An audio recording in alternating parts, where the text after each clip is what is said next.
Hi there. Welcome to New Tracks Modeling. New Tracks is an exciting new digital opportunity to obtain mentoring to help you improve your modeling. You will meet talented modelers and manufacturers from all over the world who share their model building skills and artistic advice. Improve your modeling and increase the confidence in your modeling efforts. Share your building efforts with fellow modelers and have some fun doing it. The shows are live on Zoom and YouTube, so be sure to join in and ask your questions. Now here is New Tracks founder and your host, Jim Kello, MMR. Well, welcome. Thank you so much for coming this evening. We really do appreciate it. We hope you'll come back often, and we hope you'll tell your friends about us so they can join us too. One other thing I want to mention, I know that a lot of you have subscribed to our website, and what I'm going to ask you to do is also go to our YouTube channel, New Tracks Modeling, and subscribe to our channel. There's a specific reason why we need to do this, and we need to get at least 200 people to sign up on our subscribe to our YouTube channel. So if any of you are subscribed to our website, thank you so much. Welcome. You get the Zoom login links and so forth. But I'm asking you to please go also to the New Tracks Modeling channel on YouTube and sign up there, subscribe there, and ring the bell so that you'll get the notices on YouTube, and then you'll be able to also see our shows in the future that we do, either way on YouTube or on Zoom. We have a reason for asking you to do this, and we hope that you'll really do it. We also hope that you'll tell your friends about us and ask them to do the same thing on YouTube in order to get our 200, I think we need 210 or something like that, new subscribers to our YouTube channel. So with that said, I'd like to turn to Father Ron, who is the Provincial Minister of Our Lady of Guadalupe, Order of the Friars Minor. And Father Ron, if you could lead us in prayer, I would appreciate it, sir. O God, as we express our creativity by creating in miniature the world around us, may we marvel at the beauty and genius which created the world and instilled in us a portion of your great knowledge and wisdom. Give success to the work of our hands, O God. Amen. Thank you so much, Father Ron. I really do appreciate it, and I really do appreciate all the emails that I've gotten in support of having Father Ron say something inspirational for us at the start of our shows. Thank all of you for doing that also. I have a couple of announcements. Walters, you've heard me talk about their scholarship program for 2022. They are awarding two $2,500 scholarships to high school graduates that are continuing their education in the STEM programs. If you have kids that fit that qualifications and are model railroaders, I hope you'll tell them about it, because I really think it's a great opportunity for young model railroaders to be able to get some funds to continue their higher education. I feel the same way about the Rockville Model Railroad Society Club that our friend Gary Cassidy is a member of. Jim Anderson of that club is spearheading a program to offer to local kids only that attend the area's school system a $2,000 scholarship on the same kind of a basis that Walters is offering theirs to continue their education. These are the only two organizations out there that I'm aware of that are offering these kind of scholarships. And wouldn't it be great if we could get other organizations, particularly manufacturers, associations, and to offer this kind of help to kids that are model railroaders who want to continue their education. I think that would be fantastic, and I really hope that if other manufacturers or other people are watching, that they'll consider joining these two organizations in something that is brand new, as far as I know. And has never been done before. So hats off to both of these organizations. I'd also like to mention that we have the second New Track show each week on Saturday at 1 o'clock Eastern Time. It's our scratch building workshop, moderated by Chris Blackmar. And Chris is doing quite a job with it. He's building an ice house, and I think everybody is really enjoying it and learning a lot about the art and the skills necessary to scratch build a model. So thank you so much, Chris, and I really appreciate everybody that's attending those shows. We need help running our shows, naturally, as you all know. And every once in a while, we get somebody that volunteers to do it. Well, folks, we need more help than we're getting right now. And I really hope that you'll consider offering a little help to us.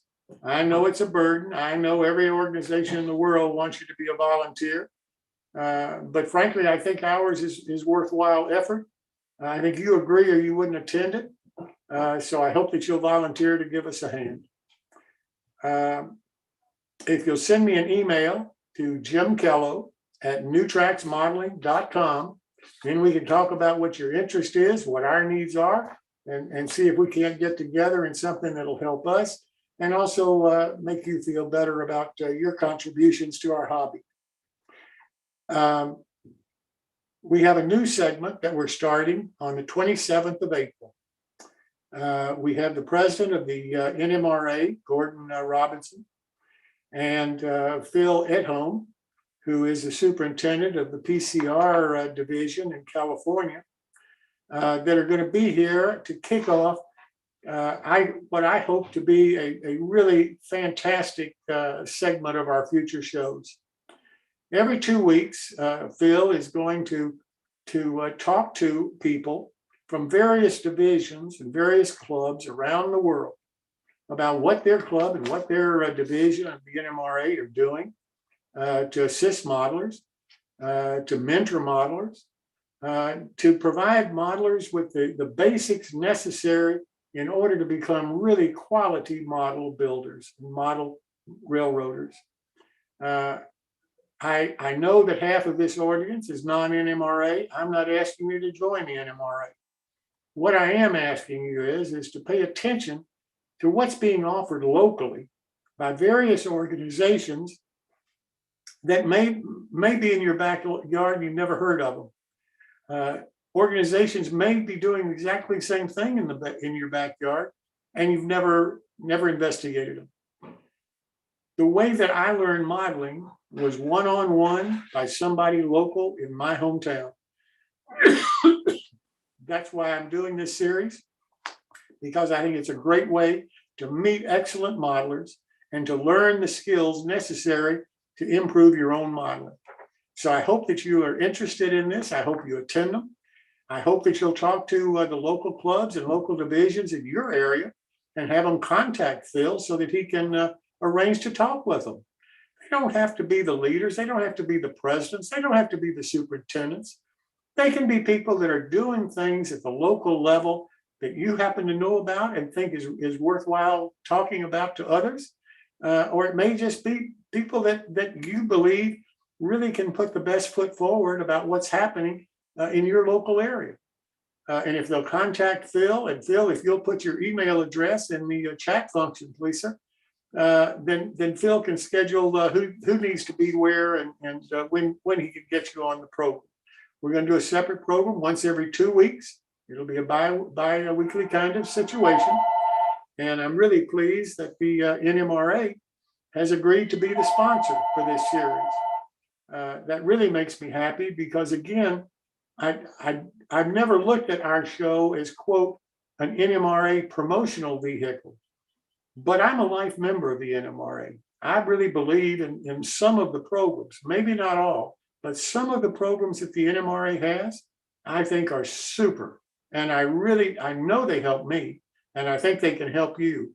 So if you'll give it a chance and see what's happening in various local organizations, not the national, this is not a promotion of the NMRA. This is what's happening at the local level that may be a benefit to you. And I really think that you're going to enjoy hearing about a lot of this thing. Phil, would you like to comment at all on this? So I was off somewhere else.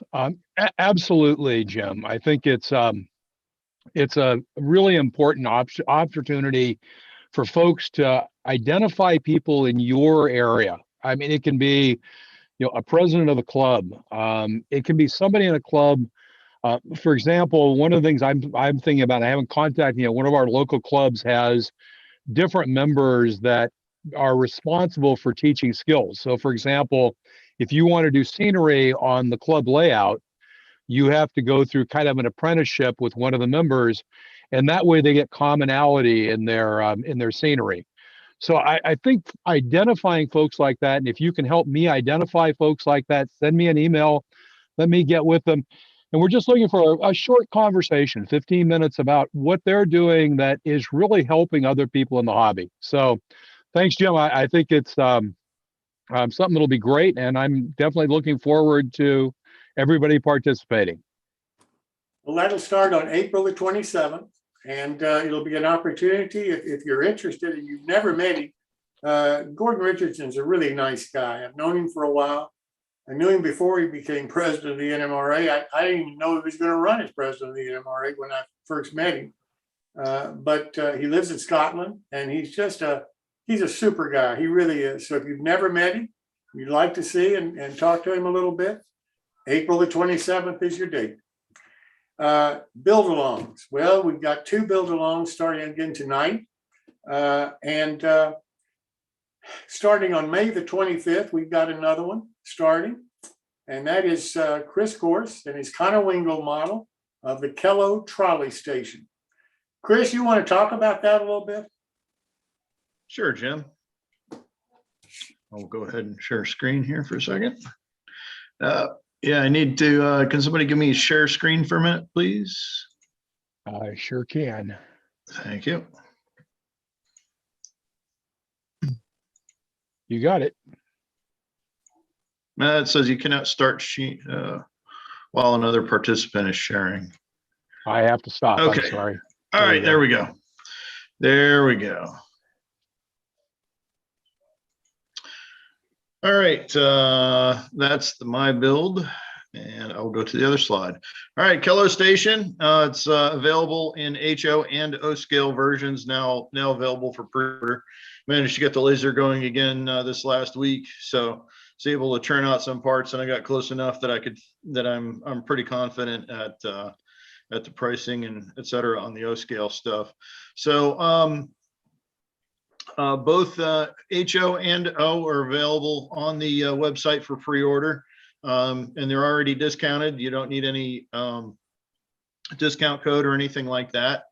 But if you go through the website, you can pre-order it. I'm hoping to get the kits generated and out the door in the next. I'm hoping around the beginning of the month, maybe a little after that.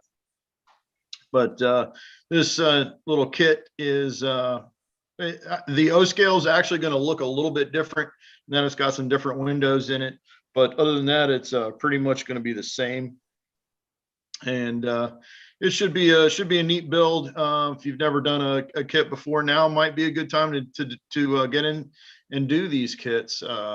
This one, it's actually going to be pretty easy. It looks complex, but it's really not. So, excuse me. So if you're interested and haven't built a kit in a while, or if you're an old hand at it and you want to try something a little different, this one is it's definitely a little bit different than what you're used to. But we encourage you to go ahead and order that, and we'll get it out to you as soon as we can. So I'll get back to you, Jim. Gotcha. Thank you so much, Chris. I'm looking really forward to seeing this and having it done. Chris did misspeak just a little bit because as he knows, if we don't give a discount to New Tracks modelers, then we just don't do a build along. So Chris will be announcing the discount for New Tracks modelers in addition to whatever he wants to do for other people, because that's part of the deal as far as I'm concerned. The new tracks build-alongs are for modelers to learn how to build with manufacturers who want to work with them. And if you're a new tracks member and you attend our shows and you watch the build-alongs, then as part of the deal, you get a discount off of the manufacturer's model, in addition to whatever else he wants to give. So I'm sure Chris will work that out with us, and I'll be announcing that on our next show. Then on June the 1st, Bill Banner, owner of Banner Model Works, will be doing a build along of one of his OM30 caboose kits.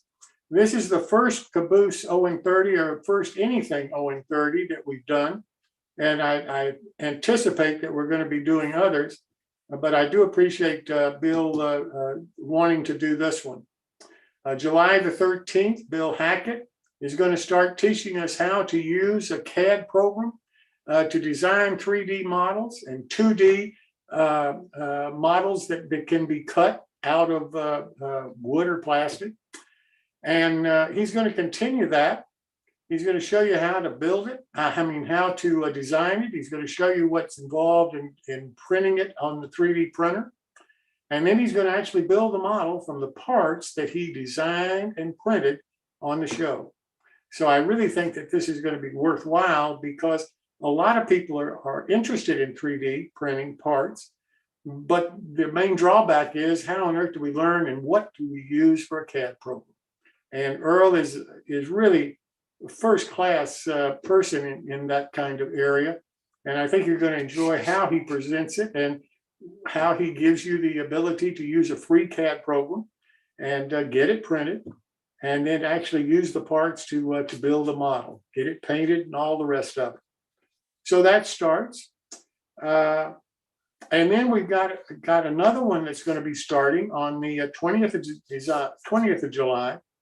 And that one involves Paul Egret designing a service station model that two card modelers using different techniques are going to build on the show.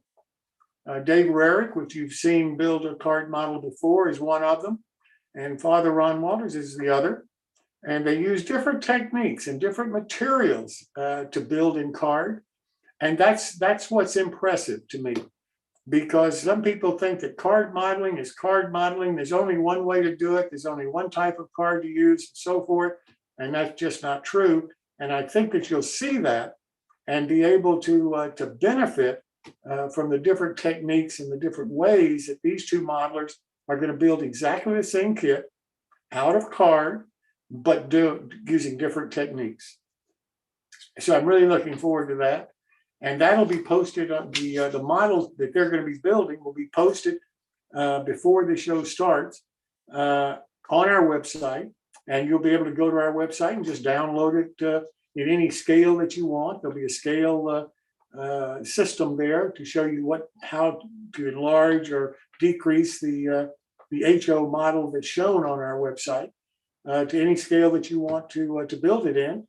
And then it'll be up to you to either print it out on your printer or to take it to a local shop that can print it off in the size that you may need. So I really think that's going to be an interesting program for us too. I hope you want to participate in these My Builds and build-alongs because both the manufacturers and the modelers are taking their time and their expertise to try to show you how to build a model like this. And what's involved in building it. It's really a valuable experience. They're really a crutch for you if you need one. If you haven't built a model for a while, they can help you get back into the game. So I hope that you'll be involved. I hope that you'll want to build along on each one of these programs. The next My Build is tonight, April the 13th, and I'm looking forward to seeing what everybody is doing. And the next one is May the 18th. And Phil Edholm is going to take over for Chris that night because Chris is not going to be with us. And Chris is normally the moderator for this show. But on the 18th of May, if you want to participate in that one, you're going to have to send the information to Phil instead of Chris in order to have Phil be able to get you on that show. Phil, you have his email address, and he'll be the one to contact on the show for the 18th of May. Now, with that said, I want to turn to Bob Farquhar, who is going to fill in for Paul Thompson this evening with our quick tip. So, Bob, welcome. All right. There's tonight. Now, these things here are called Veneer business cards. The concept of this is to either etch your business information on these a piece of wood, or you can glue a piece of paper on there to make a thicker business card. These things are 3.5 inches and by 2 inches. So here's the thickness of them. There's a little bottle of wooden slinging glue there. You can see the thickness of the wood there. And if you want to buy these things, they're great for doing sheds, outhouses, or any kind of little side building. And you have to brace them a bit because they are thin, but it is a veneer. You get 50 pieces when they ship it, and you get them from Lee Valley. And this price is $4.50 Canadian, which is about 20 cents American. And anyway, you just search leevalley.com Veneer business cards. So that's into my tip for tonight. Well, Bob, thank you so very much. That's enlightening. I really do appreciate you taking the time to share that with us. Yeah, I should have mentioned too, they're great for building a load, like a wood loader. Cut them up to your size of plywood, for example, 4x8 sheets of plywood. They're fantastic for that. Good for roofing, things like that. Gotcha. Thanks so much, Bob. Really appreciate you doing this for us this evening. Well, now I'd like to turn to our first build along tonight. This is Rick and Maureen Hunter, and their 50-foot covered railroad bridge. It's a Hunterline model. And Rick and Marie, I'll turn it over to you. Hi, Jim. Thanks. Yes, sir. Hi, everyone. We're Rick and Maureen from Hunterline. We're doing this build along. It's 7 sessions long, and we're just going to run this one. This is session number 3. So we're going to start to finish the bridge and start the structure that goes over top of it. So if your techies can take it away. Hi, everyone. You're with Rick and Maureen for session number 3 of our 50-foot queen post truss covered bridge, the build along. We're going to take you today and try and finish off the queen post bridge end of it so that the bridge will be complete. I hope you did your homework so that you're staying up with us. Okay, all right, we're gonna put the sides of this bridge on here, but before we do that, just to make sure that you did your homework, make sure that those ties that might be overhanging stringers are filed, especially at the very end where your side member is going to be, and also just above your cord there where the vertical post will be, make sure that they're flush with the stringers. The reason for doing that is that when you put the angles on the side, if those ties are sticking out even the littlest bit, it's going to deflect the wall out from being plumb. Yeah, so I think that's pretty good. Got it filed pretty good. So the first thing we're going to do, I've got the one side done because I had to have it set up pretty well to work on to show you a few things. But the first thing you need to do is find your 6x10s. And what you're going to do is we're going to build this component right here. Okay, so I'm just going to cut this right on the drawing. And I've got this one cut already on that angle. And you can see some cutting lines there, which is really helpful when you're cutting these angles. You see that line there, and it follows through here. So just line up your razor saw on that line and cut through your wood like that. So you know you've got the perfect angle. All right, and then you follow down, and the next place you're going to cut is right along the bottom of the stringer. So line up your razor saw along the bottom of that stringer and looking down, cut through there.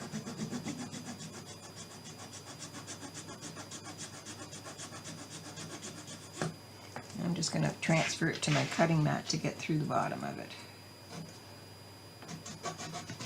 One of the neat things you'll find in framing a house or any building, when you cut an angle like that, the opposite angle can be used somewhere else.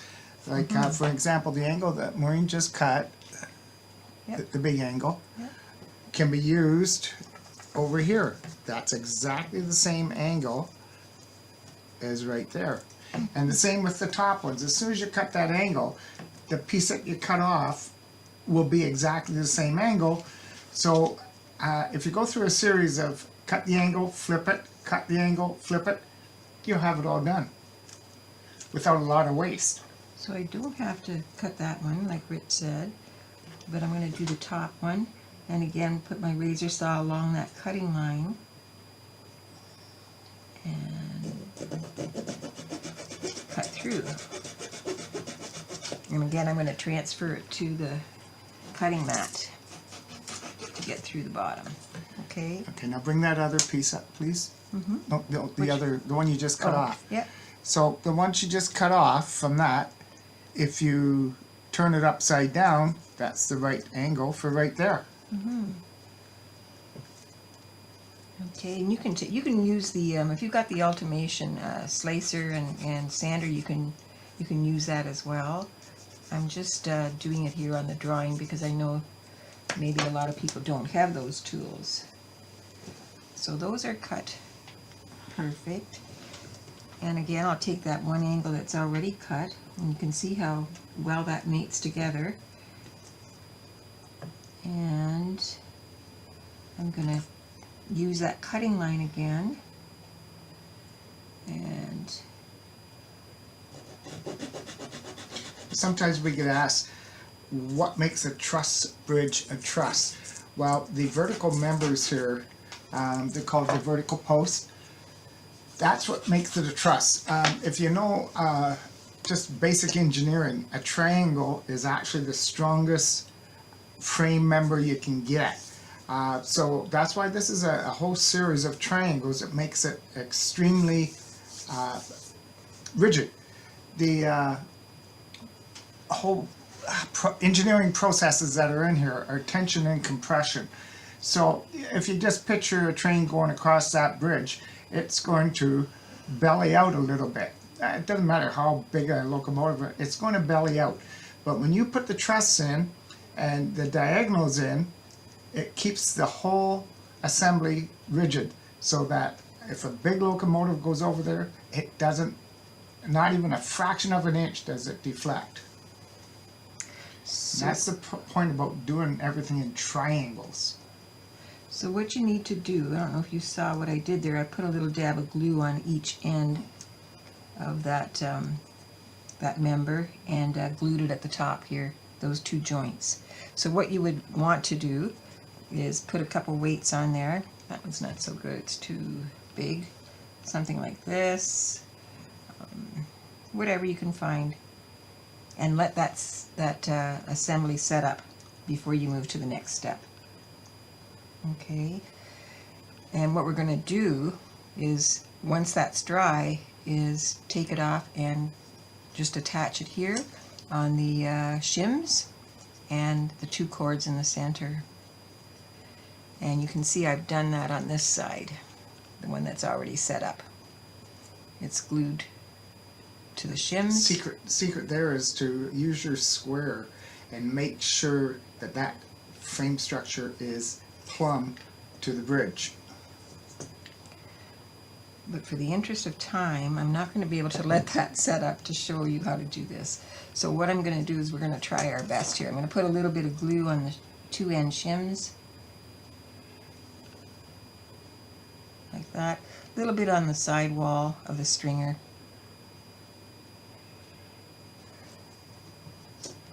And we're going to attach it with this certainly isn't glued up enough, but we're going to try this to see what happens. Okay, so yeah, it's not going to stay, but it's okay. We'll figure this out. So join it on the shim Want me to hold it? on each end. Sure. Like that.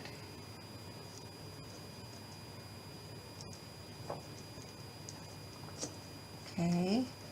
And then get yourself If you some let it little- set up, you don't really need 4 hands. No. Get yourself a couple little clamps and make sure you clamp it at the top, those 2 joints. Like that. Okay, I think, And make sure everything is plumb. yeah. You have to kind of look at it from the front here. It's kind of crooked. I don't know if you can see that, but I'm just straightening it. Whoop. Much better if you wait till it's all dry. Anyway, that's where that goes. Okay. And then what you want to do is cut your vertical posts. They are 6x6s as well. So find So your- this post here is one of the triangles, so it's not going to deflect the bottom from the top. So lay it on your drawing where you see that vertical post, just underneath the top cord, and just at the end of the stringer, the bottom Actually end cut of it the just a stringer. little bit longer, Yeah, that's true. because you have to kind of make it cut and fit and cut. Yeah, so I'm going to cut it probably a good 1/4 inch or so or more to make sure that that's going to fit. That's where it's going to have to fit in there. And it's a little bit long, so I'm going to have to file. See if you can see that. Here. It's a little bit longer, so I'll have to file and fit. This isn't ready to work with yet, but I'm going to show you on the other side. Yeah, I think so. Yeah. Anyway, that's where the vertical post goes. So you can see it's a little bit longer. So I would just file and fit until that fits in there really well. Glue on each end and pop it in there. So what we're saying Same is on the use other side. use the drawing as a guide, but not as the actual finish length. So the same with the other vertical post. I'll cut it the same as the other one. It's got to be around the same length. In theory, it's exactly the same length. Yeah, it should be, hopefully. But you can see there too, they're just a little tad long. So I would just fit and file of those and then glue them in. And I'll do that later. Then the next step is you're going to do these cross bracing. And there's 2 methods of doing this. You're going to take your 6x6 and use your drawing again to cut them both out. But there's 2 ways that they join in the center. One is a lap joint, and the other is to just cut one long brace and then 2 smaller ones and glue them together at the center. But today we're going to go for this lap joint, and I'll show you how to do that. Okay. So I'm going to take get a 6x6 that's long enough here. Oops.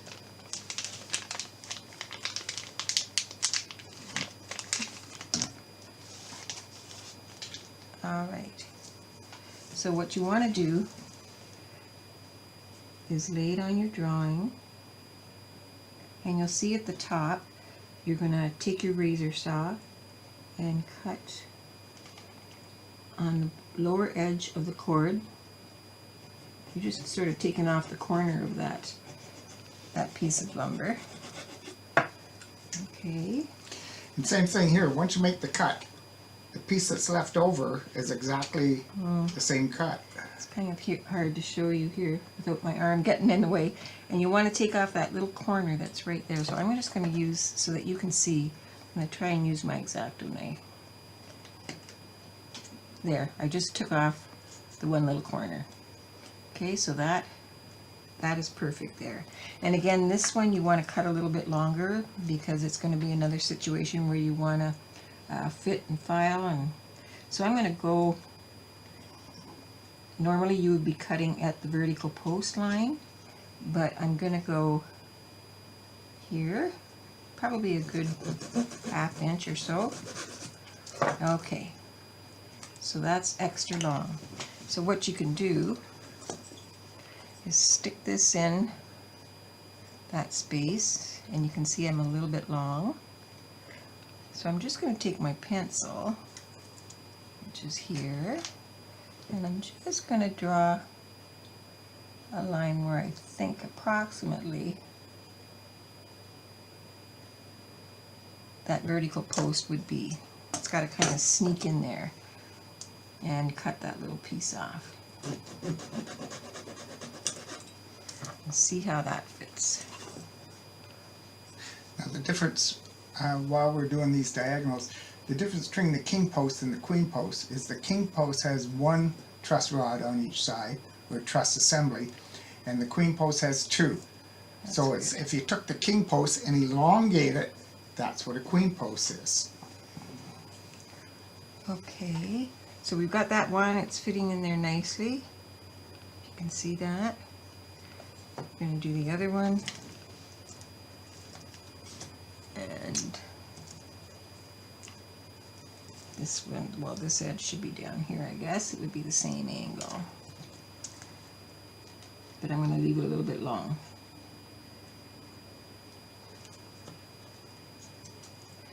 Okay, so you're going to cut along that vertical side of the post. Got that.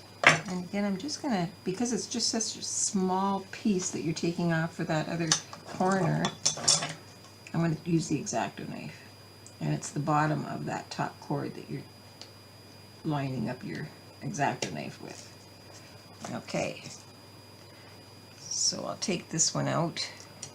Just remember that it's the one that's going that way. And fit this one in. See how it's going. Yeah, so we're a little long. I'm going to take my pencil and just draw a line. It kind of fits snug in against that vertical post. That's what you're aiming for. And just cut along that line that you made. Okay, let's see how that goes.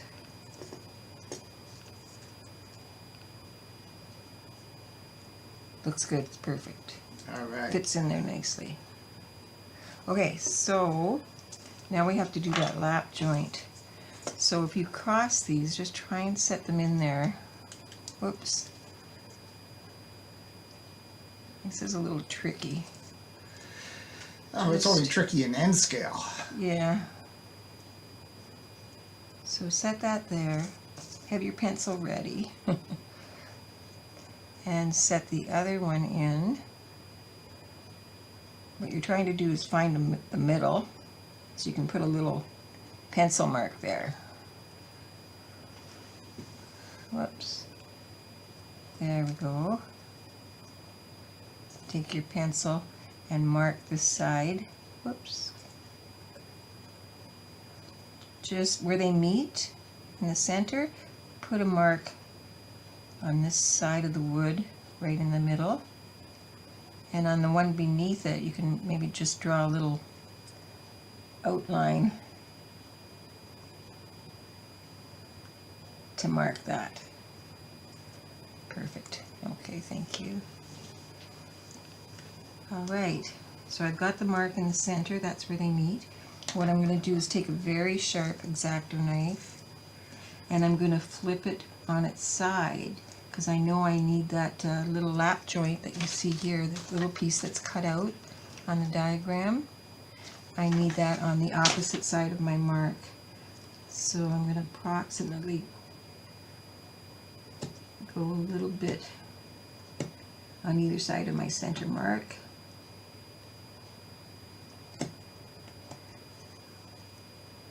and dig it out.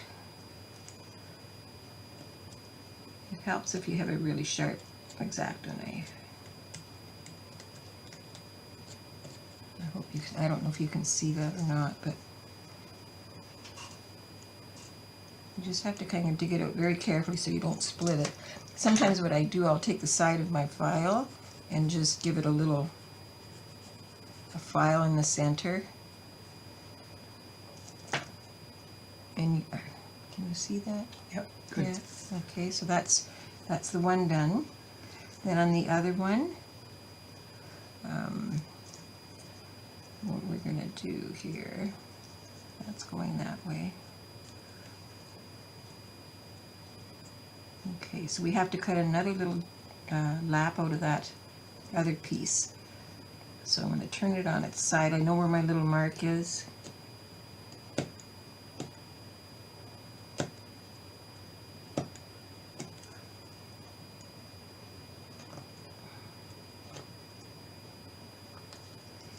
Dig it out. Is this what makes it a Craftsman kit? I don't know, I guess so. Okay. So dig that piece out. Give it a little file. Okay. I think it needs a little bit more here. Out of the two joints that we show you, the lap joint is the strongest, because the other one has a tendency that that the joint could break apart under pressure. So the lap joint is the stronger one, but not. In the prototypes, they didn't always do it that way.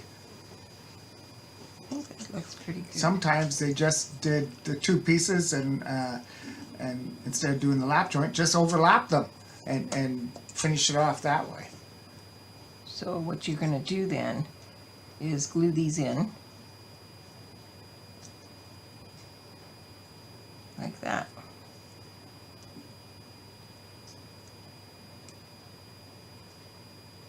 Check and make sure that it's centered for you. Whoops. Don't like to hear whoops. No, whoops isn't in There. a good word. This one needs a little bit, I was a little bit off on this one, so I'm just going to take a little bit more off there. And that should be fine. Okay. So that should be good. Find which way they're going here. Oh, this one, I guess. Okay. There you go. So you just want to put a little bit of glue on each end and glue them in place. Now our regular Queen Post bridge has got steel rods as the truss rod, but before the steel rods came along, they just used wooden timbers as the truss. A little bit of glue here. We're almost done. And in the center, of course, where the lap joint is.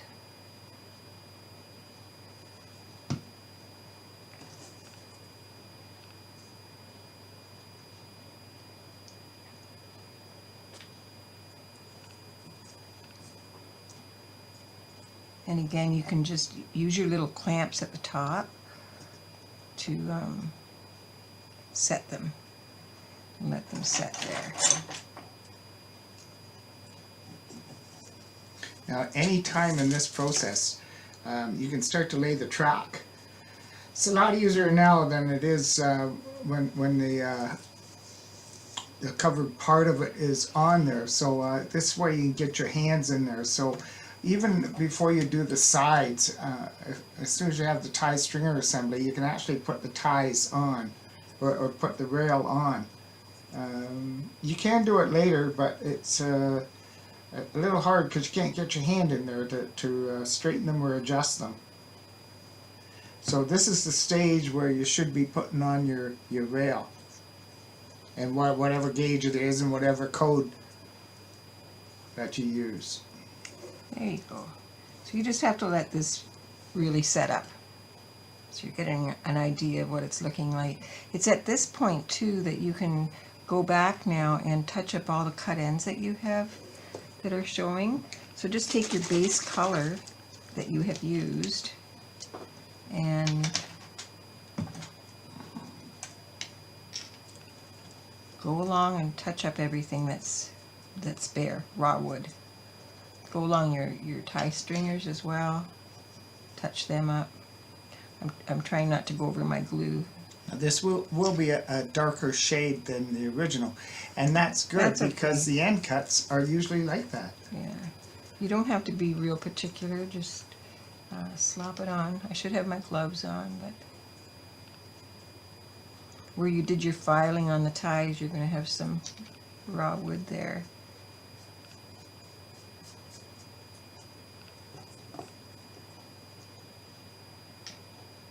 And on this end too.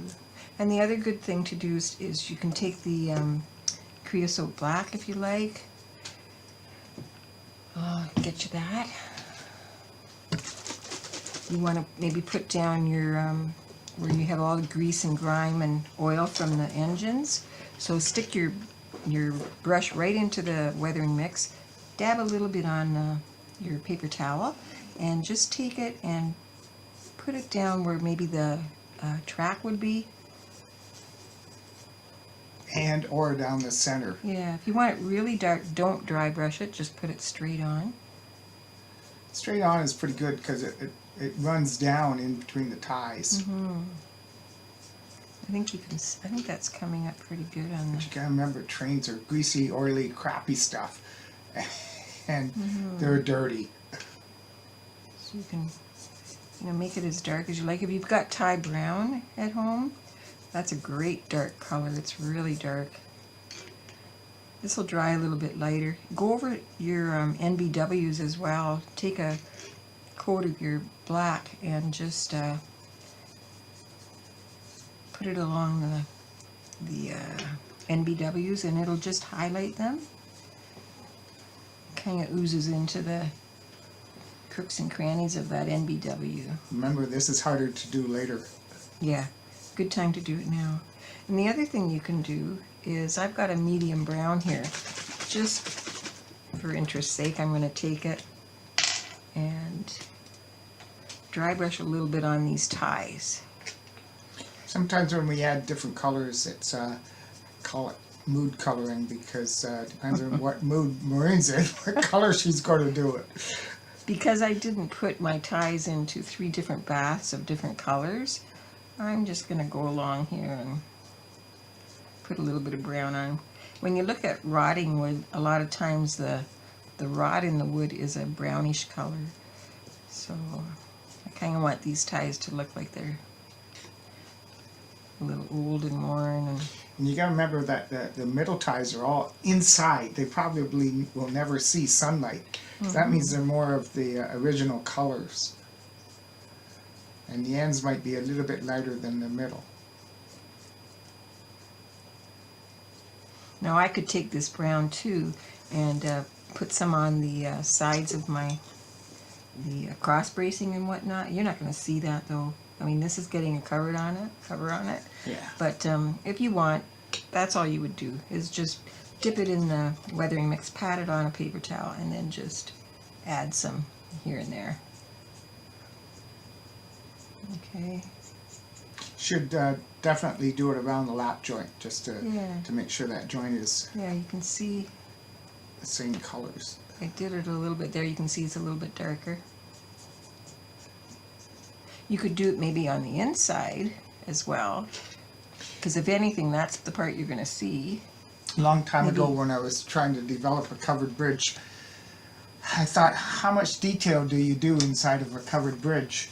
And then a friend of ours used an onboard camera going around his layout, and of course he went through the tunnel and you could see everything just as good as on the outside. So that's why we do the inside really good. So you're going to, this is going to let this set up. You need to let it set up really well, because our next step is going to be putting the walls on. So you want to make sure that that's really dry. This is one of our covered bridges that we did. I did this one in a driftwood as the base color, and I used boxcar brown to add some of the variations in that coloring of wood, and also the creosote black I used to highlight under the eaves and up the bottom of the bridge. Can you see inside? Yeah, we're gonna try and show you the queen. There you go. I think you can see that. You can see the queen post in there. So that's what it will end up looking like. And I think, Okay, that's I just think about that's the it. end of this session. yeah. You know, you can always email, if you have any questions, you can always email us. It's the easiest way to get us. So for homework, you gotta finish this Queen Post Bridge, the bridge part. Because next week we start on the wall assemblies and the roof assemblies. And hey, it's really coming. Thank you. All right, so we'll see you next week. Well, listen, Rick and Maria, I know that, they can always send in emails to you to get questions, but does anybody have any questions for Rick and Marie right now that they'd like to ask them about the work that Marie just showed you? I have one question. This is Chris. And was there ever a time when you had both the cross wood pieces going up on the sides and then the rail or the wire that we're using coming down? So you had both kind of like the, I don't know what you'd call that, for the support of the bridge. You understand what I'm saying? Because you had mentioned that they just had the vertical wires, and then earlier they had the cross beams. It's the vertical rods that hold the whole truss system together. And before they used the rods, they used just a post. So that's what we did on this queen post is just put the post up instead of the rods, because when as the development started to get more intricate, they decided to have another triangle come out from the queen. So if you look at our regular queen post, it goes outwards from the main part of the bridge, and that creates another triangle just for the stability of it. I don't know if I answered your question, but it's all up to that vertical thing, be it a post, a wooden post, or the rods. Okay. So there wasn't, though, that you've run across where they had both rods and posts mixed in? There may have been some in a transition area because, like I've said before, as locomotives got heavier, they beefed up the bridges. And what they did was, at one point, there would be one vertical rod, and then it got a little bit heavier. So then they went to 2 vertical rods, and 3, and 4, and 5. And as soon as they got up to 5 or 6 rods, they thought, okay, we're going to have to do a major overhaul of the entire structure. And that's when they started to go with steel bridges instead of with the wooden bridges. But you can actually tell, but just by looking at it, you can actually tell what era it belongs to. Okay.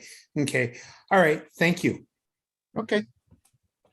Thanks again so much, Rick Marie. I really do appreciate all the great work that you are doing and the education that you're giving an awful lot of people about how to build these models. I think it's fantastic, and I really do appreciate your help. Well, in the next few weeks, we're going to get a little more intricate of how that the actual structure goes together. Like that, the queen post that we're doing right now is very similar to the king post that we did last year for the build along. And so it's kind of repeating itself a little bit, but now with the next session, we start to build the building structure. Repeating stuff is how I learn, Rick. Don't downgrade that. So we have to do this again. Thanks again so very much. Thanks, Jim. Have a good one. You too. Happy Easter to everybody. Absolutely, to you too. And whatever you're doing to the housing market up there, I hope it doesn't destroy our housing market. Anyway. Well, we haven't sold yet. We haven't bought yet. So I got you. I got you. All right. Well, now I'd like to turn to another one of our build-alongs. This one's different than the one that you just saw. This one's done by Jim Murphy, and it's a Dave Vaughn kit from his company, Wit and Wisdom Models, of a John Armstrong's Diner, the Nighthawk Cafe. And this is a little something different. I think it's a fantastic model.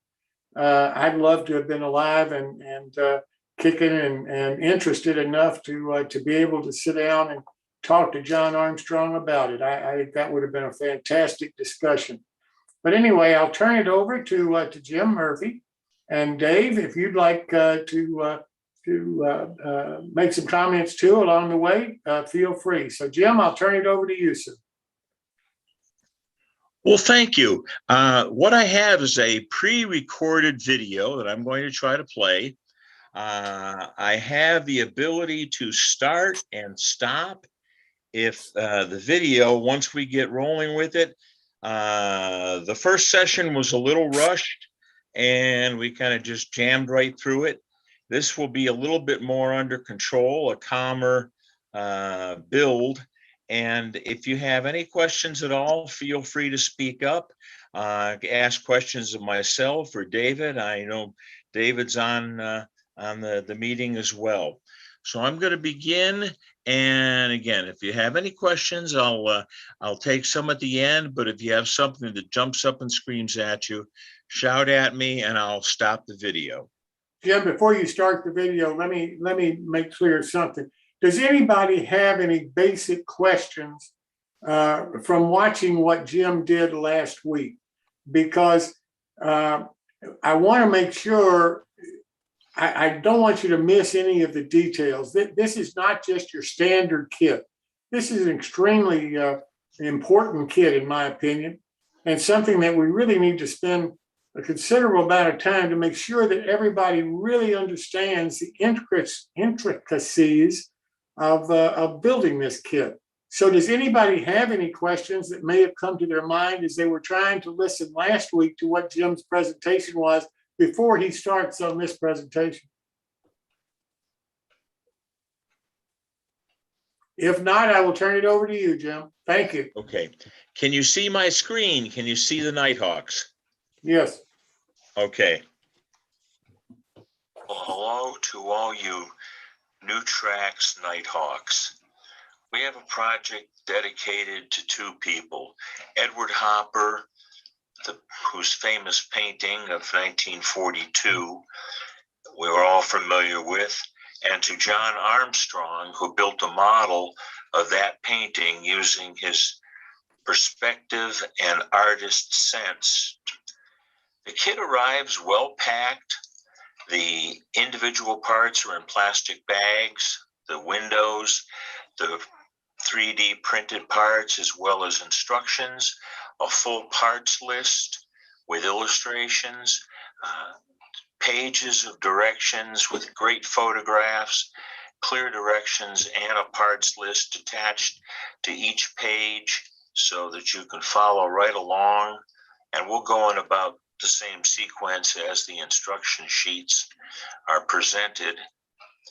First, you pull the laminated hardboard out, which is laser cut, but has small attachments to hold the pieces in place. Carefully cut through these sprues to free up the parts, and then dress the edges with an emery board.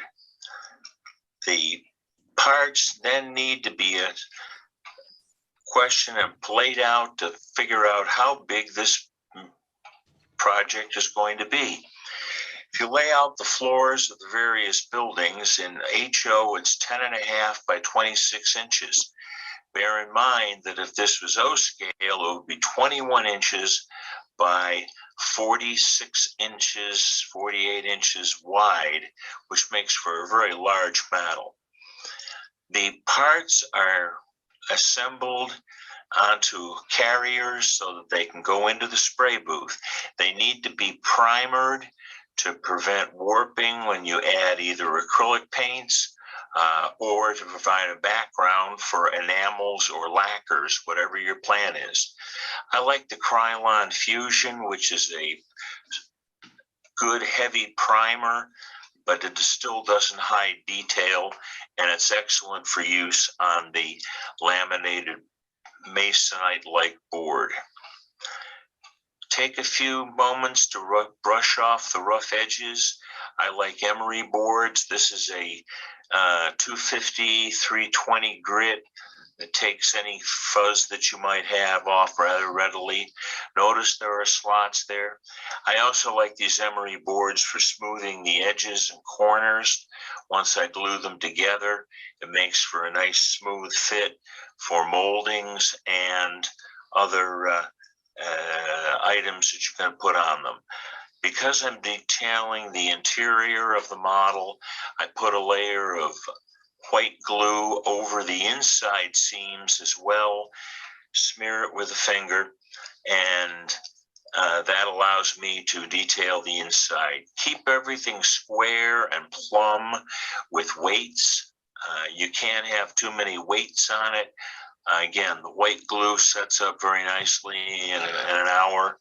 I've added on another piece at the bottom of the side of the building that I'm going to use for another sidewalk. That's held in place with weights while the white glue dries. Here's another picture of a piece that I made from scrap and adding that onto the side of the building as an additional sidewalk. The back edges are, again, covered with Elmer's glue. I also wanted to add a front entrance from the street to the restaurant area. The diners need a way to get back and forth, so a titchy door is perfect for cutting into the back side. The board cuts relatively easily with a sharp X-Acto knife. Keep your knife sharp and use straight edges and angles to keep everything true. Because the walls are laminated, I needed to make sure I cut the back wall in the same profile. I held the piece in place, traced it with a pencil, and then get out the sharp X-Acto knife. Here I'm working on a piece of floor tile. Here the wall has been cut to accept the new front door to the diner, and starting to assemble the sides and walls. When the walls are assembled, there's a small gap on the edges that I fill with glue and then hit with a X-Acto knife to carry the mortar lines across the joint. And when these are cut, doesn't take long. By cutting the mortar joints, when you do your final coat of paint, it will look much smoother and the joints will completely disappear. Painting the outside of the building using John Armstrong's colors is done with craft paint and a makeup sponge. Just put a little bit of paint on the sponge and then evenly dab it across the surface of the walls. By not pushing down too hard, you preserve the dark lines that are the mortar lines, which on a light building show as dark. I also wanted to detail the inside, so I needed flooring. I built a second floor out of a piece of cardboard. Turning the building upside down and tracing it, the outline of the floor is traced in pencil, then cut out with a sharp X-Acto knife. Doesn't have to be too tight a fit, but you do want it fairly accurate. When you've got it cut out, then you put a support in there using a compass to draw a line across the roof down to just below the door frame here, and then put a piece of wood in there, basswood works, with white glue to support the floor. We're going to need some partitions, so paint those before you add them. These are made out of scrap cardstock. and will do very nicely for light blocks and partitions on the second floor. Here you show them in place to make light blocks, and when this is illuminated, this will make good sense in there.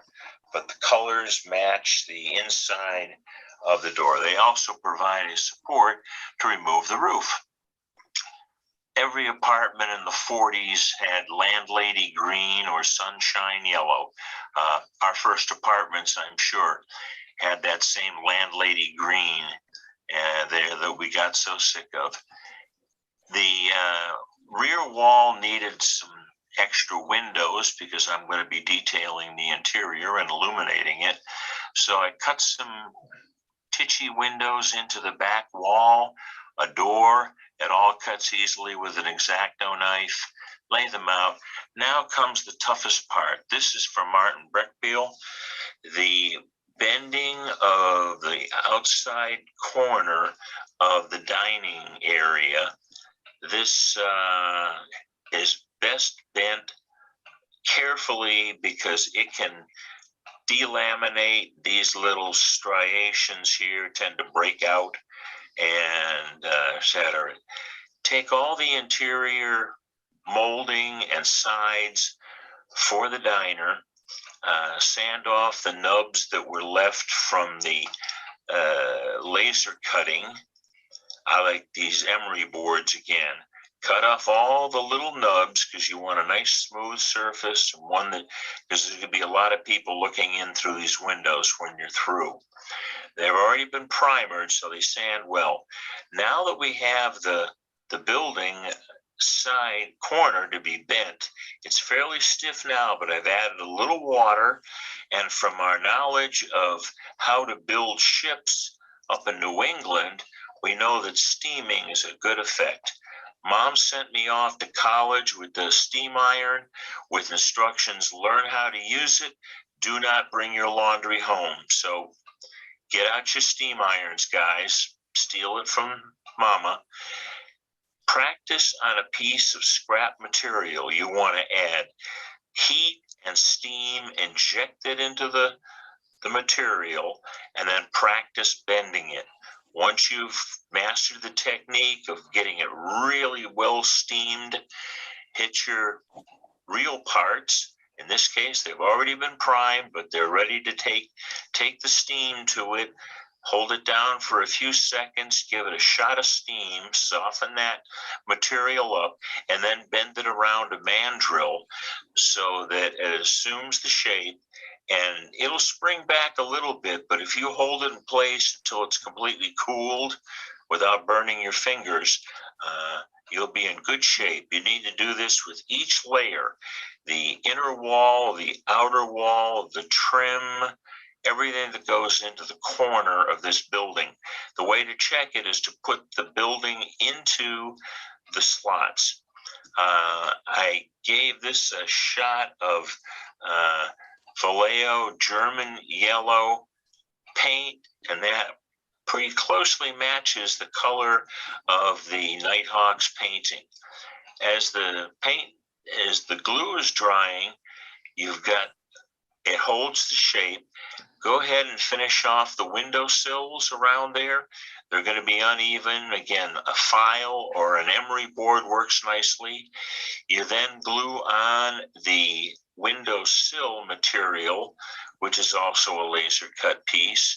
That drops in place, and when that's glued in place, it also helps hold the shape. The building walls are still set in their tabs. They're not glued to the base yet, but these window sills and locating on the tabs and the top piece here will allow you to hold its shape when you pick it up.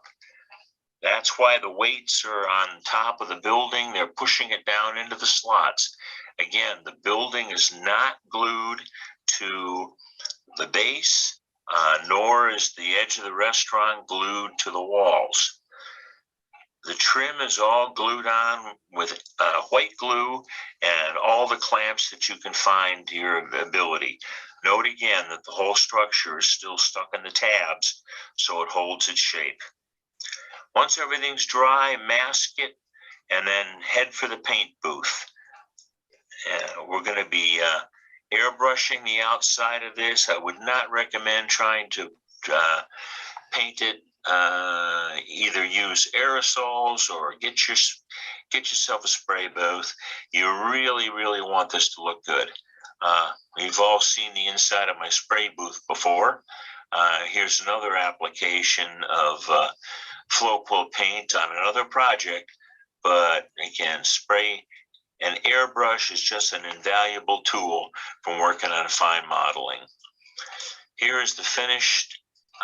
It's the flow quill dark green. You'll notice the roof over the diner in the background. They've even glued on a support. When it comes out of the spray booth, we get an excellent finish on it, and because it's been glued and held in place, it drops right in over the little tiny slots that are in the base. On the inside here, you can see them. Now we're ready for the most important part, and that's the glazing of this window. Its material is slightly oversized, which is great. You just have to be careful because it's the only piece of glazing you've got. Separately paint the inside of the trim that's going to hold that glazing in place.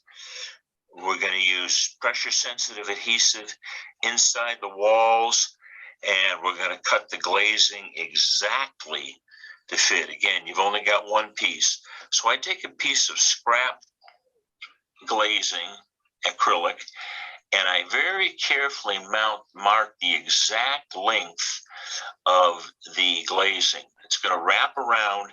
You want to squeeze it very tight into the inner wall of the diner so that it's a good snug fit, and that's where we're going to use pressure sensitive to hold that in place. Take this piece that you've just cut, mark it on one end, hold it on one end of the inner liner, or the outside rather, and that's one end of it. Mark the height very carefully. You'll notice the glazing is a little bit taller than it needs to be, so cut that down just a little bit inside. You don't want to cut it down too short. So mark that, take a good straight edge and a very sharp X-Acto, cut a straight line off and trim the top of the glazing until it's the right height. Go back again. Also, you're going to cut the end of the glazing so that wraps around. At this point, wash it in some Windex or whatever your favorite cleaner is. Put the gloves on, because the last thing you want now is fingerprints on the inside. Coat the inside of the diner walls with pressure sensitive adhesive and get the glazing in place. Next, the inner walls along the back wall and what we're calling now the front wall, where the new door opening has been cut. Hold those in place, make a partition out of the parts supplied, which is a straight wall and a little tile surface that goes inside to form a partition to the men's and ladies' rooms. The walls hold the roof in the proper position. Because I'm making my roofs removable, I need a little more clearance. So I went around and cut the top wall, the top off the inner walls, so that they'd all be the same height to match the partitions that we previously, the liners, and then cut them off with a single-edged razor blade. This material, you don't worry, it cuts. It's pretty hard on blades, so when you've got an inexpensive cut, you don't mind using a razor blade on it and just throw it away. So trim just enough off the top so that the roof over the diner will fit well. The end walls, the liners, if you will, of the diner have to be very, very accurate. If they're slightly long, which is okay. So you take a very little bit off at a time, keep straight edges, and that allows that inner liner to fit snug. Once you're satisfied that the roof that the walls are all the same height to support the roof. Get out your clamps and some white glue, and away you go. Keep all your joints tight. You'll notice that the corners meet exactly and that the top is the same elevation. Again, these walls are holding the roof in place, so they all need to be level and square. The roof drops right in. We may require a little bit of sanding on a sanding block just to square the edges up, but it will wiggle itself in there and make sure that that fits easily. With the roofs painted, you can see where they're going to be dropping in. I love removable roofs because that allows us to take that 3D printed bar, which is the counter to your right, and then drop that into the diner when it's time. The roof over the main building has a cutout trim molding, and that's pre-painted. The roof itself is pre-painted, and then you marry them together, glue the roof to the trim board, and then we're going to want to put that whole assembly and make sure it fits snug with the tabs all in place and the trim board sits snug to the roof. Turn the building upside down, put the roof on, and then use some fine styrene to go around to do two things. That fascia will hide the joint, and it also helps locate the roof in position so it doesn't slide around, and it will just rest there. You're going to glue the styrene to the roof cap, but not to the building itself. You want everything removable. So a little bit of white glue around the outer edge from the styrene to glue that to the cap cutout that came with the roof.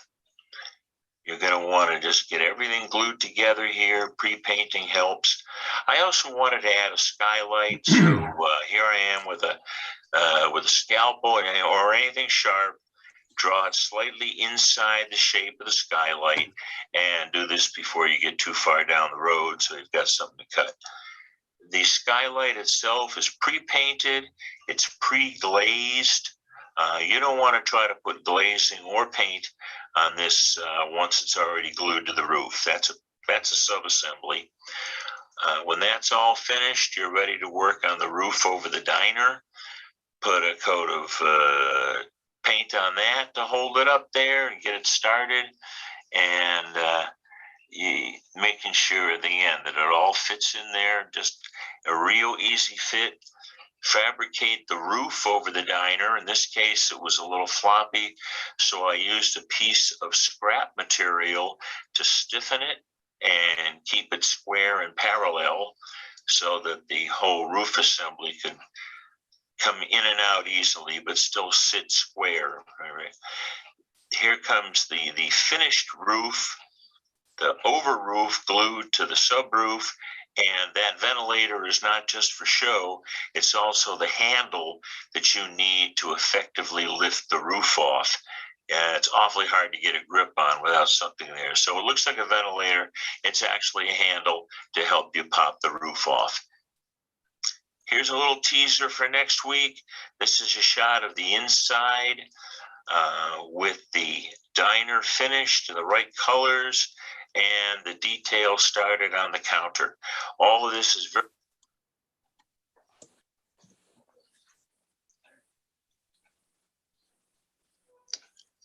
okay. Are there any questions that have rise up from the video? I hope I didn't go too fast with them.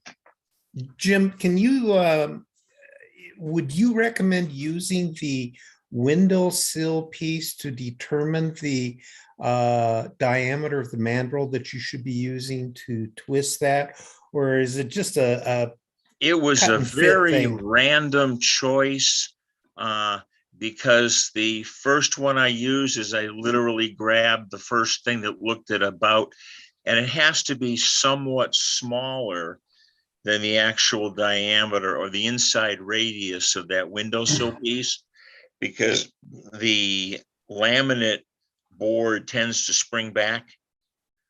So like any bending operation, even if you were going with sheet metal, you'd have to use a smaller diameter mandrel to wrap it and allow for some spring back. Yeah, no, I was just kind of wondering if that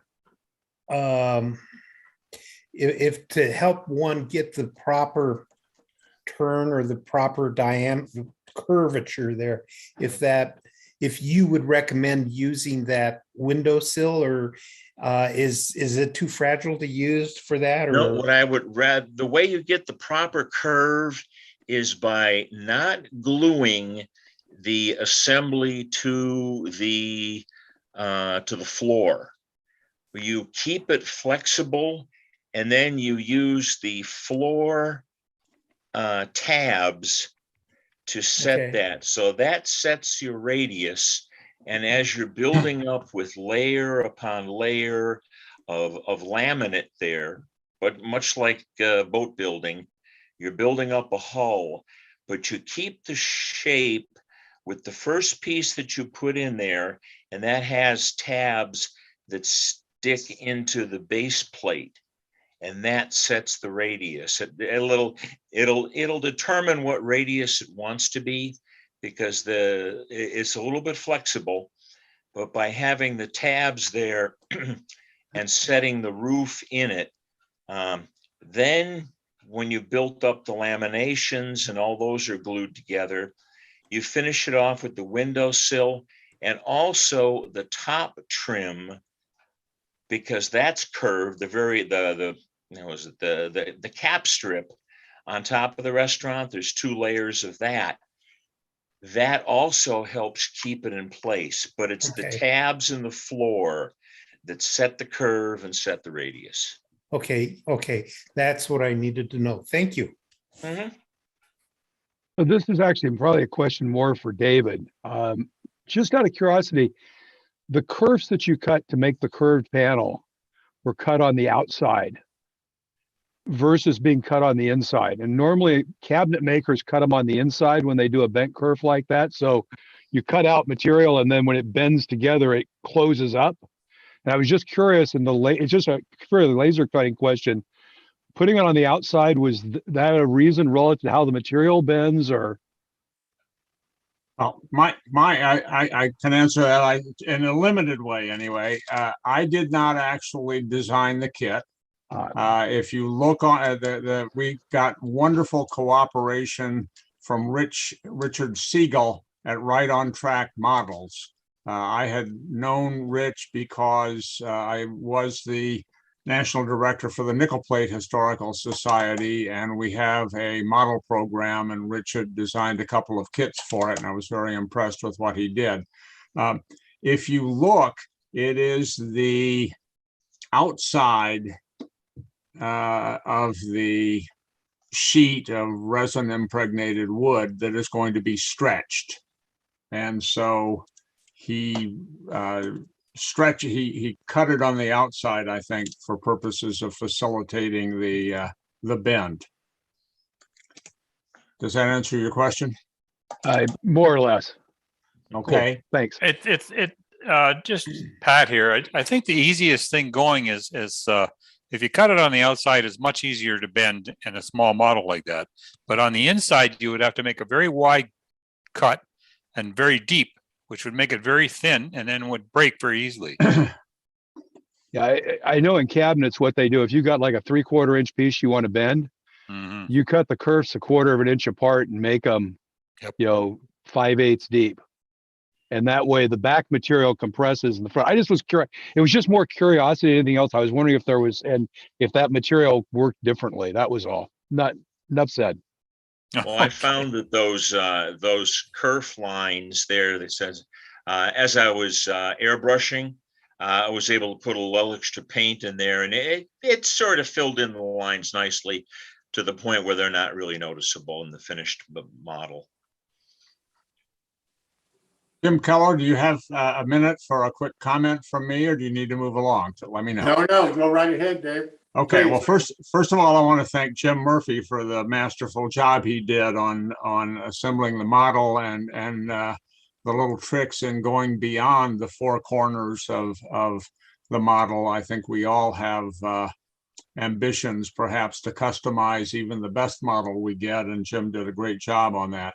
I see Martin Breckbiel on the call, or at least he was here, and he did an equally good job and described it in the review that he did for O-scale trains. It was a very good and thorough description of the model and might complement Jim Murphy's work when you go to build this thing. Jim Kello indicated that he would have liked to have had a conversation with John Armstrong about the Nighthawks project. And it was my pleasure to have such conversations with John many years ago. But as I indicated last week, John was an artificionado as well as a master modeler. And he published an article about the Nighthawks project in the January 1989 edition of Model Railroader, January 1989. And he put a lot of himself into this project, and he put a lot of himself and his different interests into the article that he wrote about it. So the article that appears in MR goes well beyond what a normal model railroad structure construction article would be. And if you want to have a feeling like you're having a conversation with John Armstrong about the origins of the model and the backwards engineering and the actual construction, I really commend that article. As I think I mentioned last week, the inspiration for this model was not only that I was able to get a hold of John's original project notes and drawings, but I had a copy of that model railroad article thumbtacked over my workbench for about 30 years. And I thought it was time to do something about it. So I really commend that article if you want to feel like you're getting inside John Armstrong's head about this project. What is the year and the month of the issue? January of 1989. January 1989, I'm trying to hold up the cover of the magazine, but I can't quite get my mouse. Anyway, I have that in front of me, and somewhere along the way I have a slide of that. Anyway, it's an absolutely great article, truly a classic. It's one that I've saved for many years as well. Yeah, the article explains how he did the perspective and how he went from the painting and turned it into a three-dimensional object, and his engineering skills show through in the article. He calculated, because Edward Hopper was 6'5" tall, that he took his line of sight standing at one end of a typical diner in Greenwich Village, and back calculated using only a slide rule now to get that perspective on the model. You know, guys, I wonder if we shouldn't see if there's not some way that we could get information from the original publication about that article, particularly the history of it and what Jim was just talking about, and maybe post it on our website to go along with the build along that Jim's doing, because to me, but part of the great beauty of this model is the history behind it and how it was created in the first place. Can you imagine? You know, you're sitting there by yourself, and you may have all of this technical knowledge, but you're sitting there by yourself, and you created this beautiful model. At least it's a beautiful model for me. And, you know, I can't imagine being able to do something like that. And I admire so much people that can do it. And that's part of the reason why I'm so supportive of the small, medium-sized manufacturers, because those are the people that are doing what he did. Hey, Jim, included in each kit is not only the multi-page comprehensive instructions that Jim Murphy talked about, but there is actually a 2-page, well, I guess you'd call it an article, which includes the background on the model, including the inspiration, including a little bit about the painting itself, and then sort of how John translated it into three-dimensional model and found a place for it on his layout and used force perspective and so on.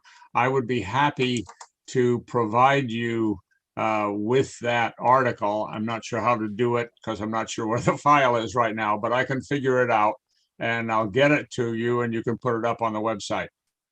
That's great. If we put it up on the website, if you know, if you or Jim or both of you would like to talk about it, I think the history of this model, at least to me, the history of this model is extremely important for the future.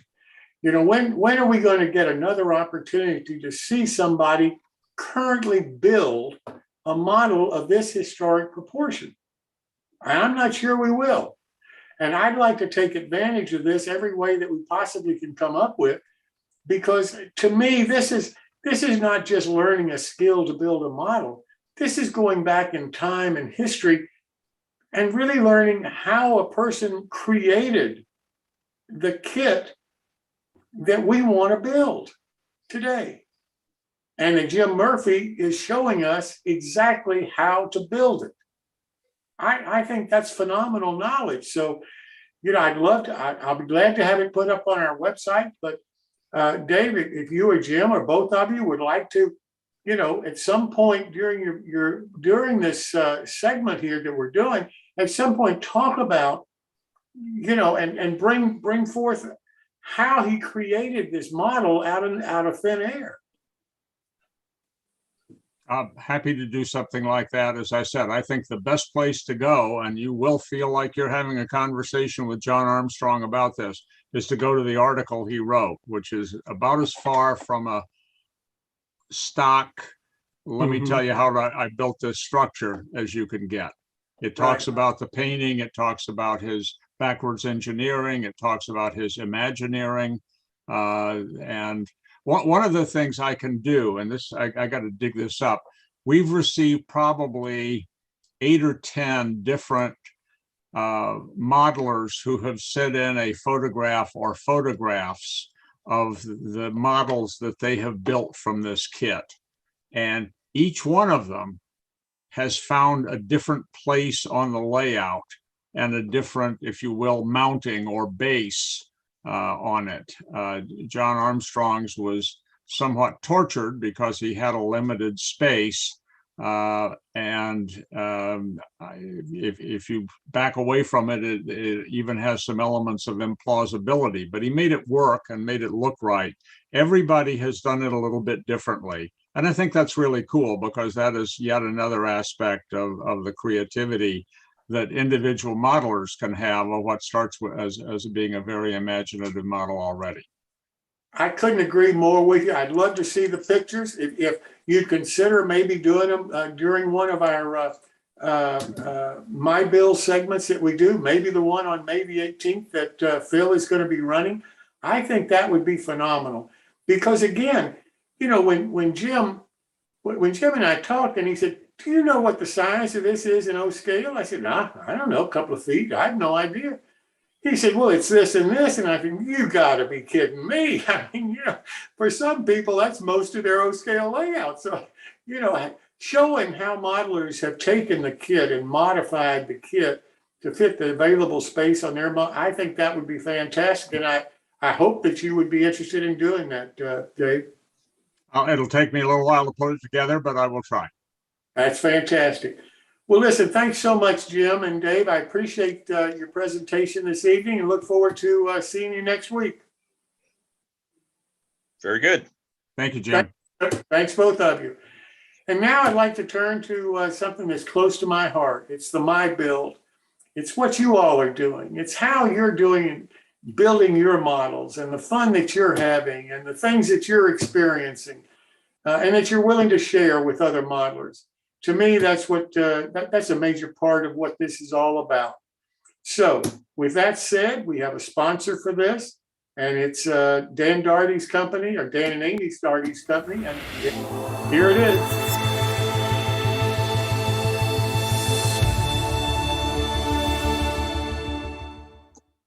Welcome to the world of scale, O&S railroading. We are your resource for all O&S scale modeling. Both our magazines are advertiser supported and free to read online, download as a PDF, or even print. All advertisers are hot linked to their website, so if you see something you like, just click.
Please check out our websites for the current issues.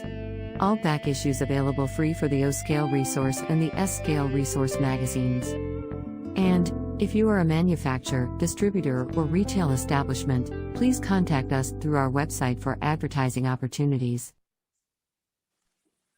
Well, now I'd like to turn this over, and thank you, Dan and Amy. I appreciate you sponsoring this part of our show for us.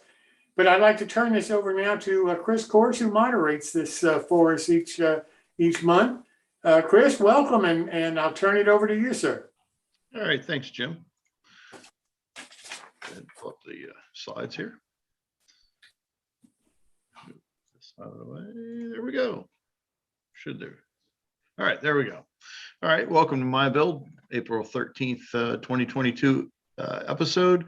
Next one's May 18th, and should be hosted by Phil Edholm, but we'll see if my prayer commitment is still active or not. But anyway. Yeah, I'm supposed to go to a convention and they don't have enough people signed up, so it may not happen. So you may be stuck with me next month. All right, so we will move on. Of course, that's me, and then we will move on to Martin. You up, Martin? Yeah. All right, got 5 slides for you. 5. I got to remember which ones are which now. There you go. Okay. Oh, you crunch things together neatly. Yeah, I tried to make sense of putting things together in a logical order. I don't know if I did it, but you know. Well, that's no fun. Yeah, so some of you may recognize this and think it's the HO model. It's not. This is the O scale model that never existed as a kit. It's a complete scratch build by myself because I decided, oh, that's a very interesting car. Why didn't they make one in O scale? I bet I can make one. And this actually car will sit around to be pointed at forever because people think I'd only work in wood. This one's all styrene on the top half, at least. And that corrugated stuff is actually bent around 4 wooden forms that I made. Damn near set my workshop on fire since my hole saw was rather dull, and found that out as I was drilling. So the top half of that curve section is half a circle. So what in the world? What are we doing? Oh, sorry, that was my fault. All right. I didn't think I did anything. I'm not touching anything right now.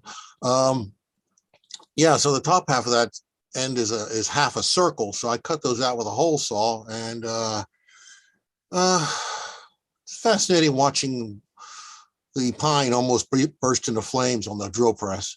But I got through it. There's 4 of them underneath there holding that together. And that actually took a week to bend and glue so it wouldn't come back apart. The top half was upside down. Each piece was added one at a time each day, bending that corrugated styrene. That's fairly thick stuff. It comes from Plastruck. It's not real flimsy stuff. So it's actually a styrene car. So, and then it's actually welded down onto a styrene deck, as well as glued to the deck from the inside. The dome's a piece, a very nice casting from Backshop, which you can get from Wiseman Model Works. It's really finishes it off nicely. But you know, I had to make my own decals. I'm not 100% happy with them, but just getting them to lay down on a corrugated surface was an adventure all by itself. That was a couple of days for each side. Could I have done it better? Maybe. I don't know. Pay somebody $75, $100 to make me decals, maybe. I don't know. But whatever. I've got the card. It's done. I'll not build another one if I can help it. Next. Oh, it's the underside of it. Oh, there's the nasty underside of the car. So I actually put a bit of the brake gear in just for fun. That actually comes with the diagram on the HO kit. So you just scale everything up with the scale ruler. It's you know, one side of your ruler is HO, the other side is O scale. You measure things, flip it over, cut it into O scale, off you go. It's not a hard proposition to scale up generally. Although bending that corrugated stuff, the old HO kit, that corrugated stuff is actually wood.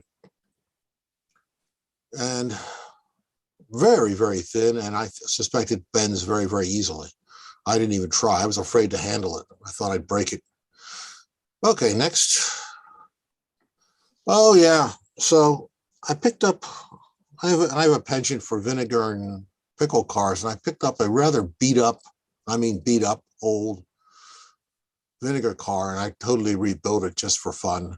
It's not right by any stretch of anyone's imagination.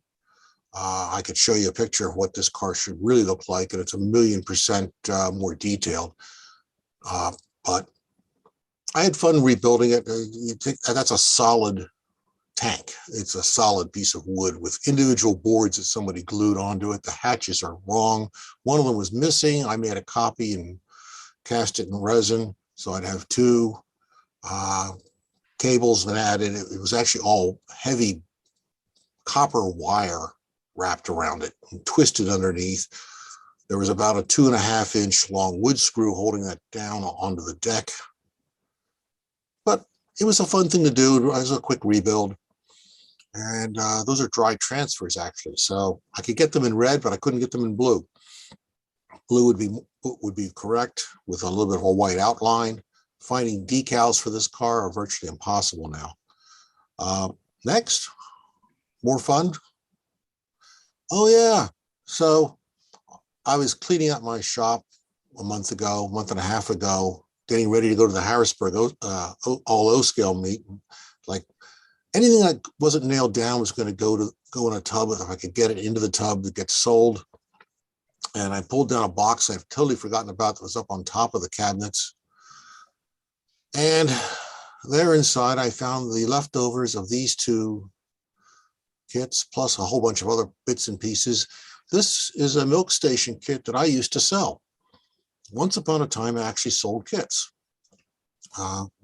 Must have been absolutely, totally mad to do it, but I got into that for a while and got back out of it fairly quickly.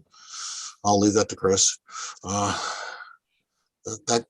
brand of insanity was too much work, but I had enough to build these two and get them off the shelf and out the door, and everything went away at that meet in Harrisburg 2 weeks ago, except for the one on top. So the complete one is the one I have left over, and all the parts, all the laser cut scraps, all the laser cut interior framing, all that stuff sold. I even had an HO one laying around. All of that I got rid of. The complete finished structure is still sitting here in a tub in my office floor. Whatever, we'll find out. We'll take it to Strasbourg in 2 weeks and see if anybody wants it. Next slide. Is there more? This is your latest slide. Yeah, a couple of months ago, I showed you this was all just open framed roof. It was all rafters and stuff. Maybe 2 months ago, I'm guessing. It was all rafters and stuff. So now it's got roofing all over it. We've got shingles, wooden shingles at one end. We've got paper printed sheet metal at the other end and real metal roofing in the middle. That's aluminum from Builders and Scale, corrugated. I cut that up into lots of little pieces and glue it all back down, overlapping. Something I remember doing in my youth and learning from my grandfather, putting on roofing on barns. Always a joy getting up on a barn to put on steel roofing without any kind of lifelines. At some point in your life, you stop believing that you're invulnerable and stop getting up on roofs. But this is coming along finally. It's almost done. This will be Sethian sinks and plumbing, and sewage septic sucking service. So Mr. Sethian does not know about it yet, and I'm hoping he's not watching, so I can surprise him with it in at the Strasbourg meet. It'll be completely finished. Got working on deadline, but it'll be fully scenic and everything. And next month, I'll send a couple of slides to Phil or Chris, whoever's doing this next month, whoever the unlucky individual might be. And you'll have a complete finished version of this. Maybe I'll just send slides of this and we'll see how that works. And if that's the last one, I'm done. Is there more? That's it. Thanks, Martin. Hallelujah. Are there any questions for Martin? Nothing All but the right. crickets. Yep. Okay. Yeah, I have noticed the crickets are starting to come out. Yeah. All right. Next up is Greg. Hello. Hey, Greg. You ready? Looks like you've got 4 slides tonight. Yeah, I'm as ready as I'm ever going to be. All right. Oh yeah, the doodle bug. Okay. As some of you probably know, I built a number of Conowingo models, and so I get their emails, and I've been following Chris's work on designing a doodle bug and also this flatbed doodle bug, which I think I heard him refer to at one point as a flat bug, but I just thought it really looked cool, so I went ahead and ordered one. Now the chassis for this is an AHM 35 ton in HO scale, which I was told are easy to find. So I asked a friend of mine in New Orleans who was going to a show in Texas if he could look for one, and he found one. And he said it's $5 and it says it runs. So I said, yeah, go ahead and get it and send it to me. I'm up in Maryland. So they're easy to find. This one almost came across the country to get to me. But once I got the kit and once I got the 35 ton locomotive, I was ready to go ahead. Next slide. So I did most of the work just following the instructions, and it's basically cutting off part of the chassis, wiring in the LED, and then building all the flatbed and the superstructure that goes around it. And I had a lot of fun with this because I was saying, boy, I can make this thing look really nasty. And for anyone who likes to weather, that's nirvana. So once I got it mostly built, the only alterations I did, I put a little muffler coming out of the top. I just thought that would look cool. I found this Pete's loading dock crane. I found Pete's 3D modeling through Bob Farquhar, another friend, and I thought that'll look really neat on the back. Next slide.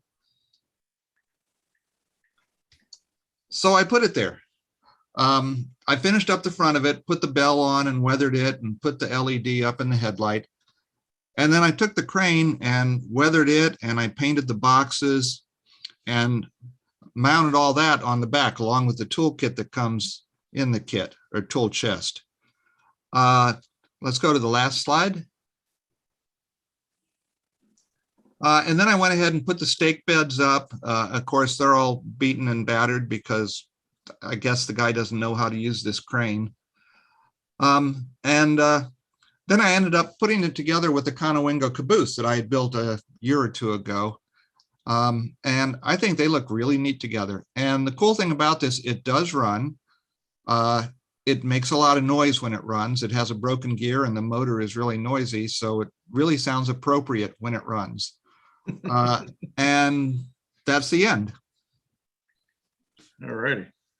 Yeah, awesome job on that, Greg. That came out very nice. In fact, I think I might try to work your exhaust stack and muffler into the overall design of it. It's evergreen tubing. Yeah, it's simple enough. Well, it was fun build. Thanks for creating it. Yeah, thanks for supporting us. Any questions for Greg? All right. Next up is Jeff Jordan.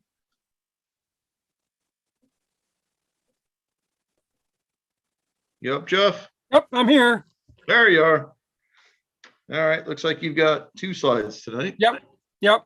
The first one is, as promised last month, I completed the My Build on the Banta warehouse, which I decided to turn into a freight house. So here it is as a freight house, painted in Rio Grande Southern colors. So it's got the false wainscoting And late in the life of some of their buildings, as the wood shingling wore out, they replaced it with roll roofing. And I have a photo of one of the buildings with red roll roofing. So I decided to go with red roll roofing. But I photographed this over and over, and the photograph doesn't do the roof justice. It looks too flat and red. In person, it's much more mottled with black and soot. The lower photo is a little closer to the way it looks in person. Also, incidentally, the truck backed up to the back door there. First off, I modified the back door to make it functional so that I could put some freight in there. The roof is also loose, so I can do more interior detail if I want. But the truck there is the Atlantis model that we talked about a couple of episodes back, the Atlantis 55 Chevy Flatbed, which is anybody who is nostalgic for the good old days of plastic model kits, build this kit, it'll cure you of it. It is a challenge to put that little guy together. But once it's together, as you can see, it came out pretty nice. Good looking little truck, and they're not a lot of good O-scale vehicles. So we got that truck in there as well. Next slide.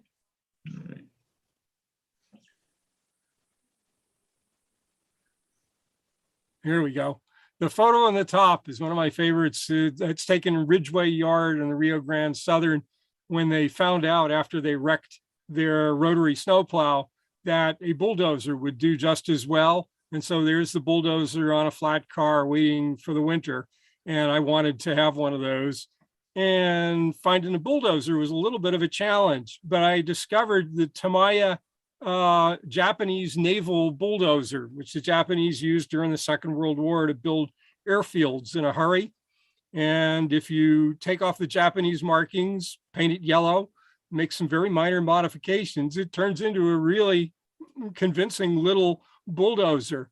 It's a terrific kit. I love Tamiya plastic model kits. And as you can see in the photo on the right, the detail on the model is terrific.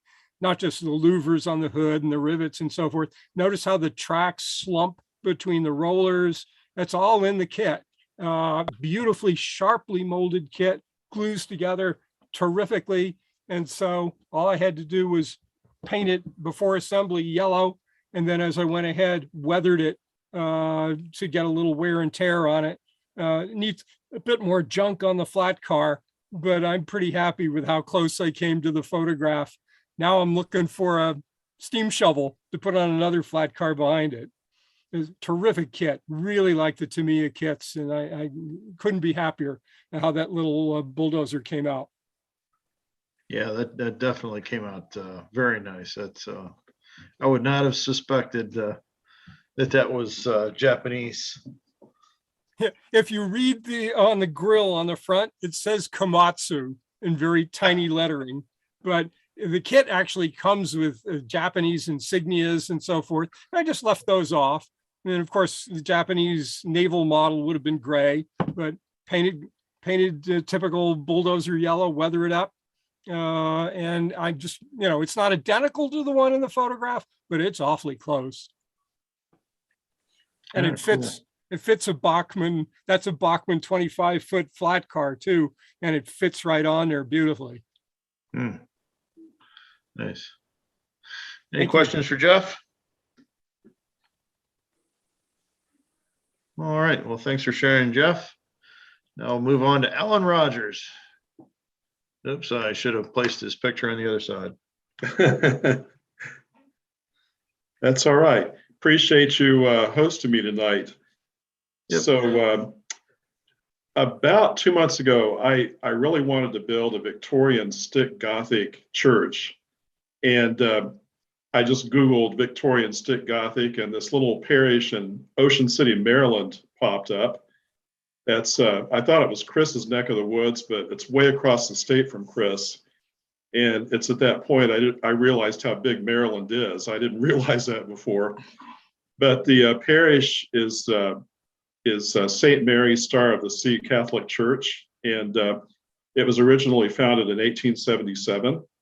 And so I contacted the parish secretary, and she got all excited, supplied me with pictures and all kinds of historical data. So Chris, if you want to go to the next slide. Yeah, it's funny. When you sent me the photos, I was actually in the neighborhood. I could have gotten some photos of the real church for you. Appreciate that.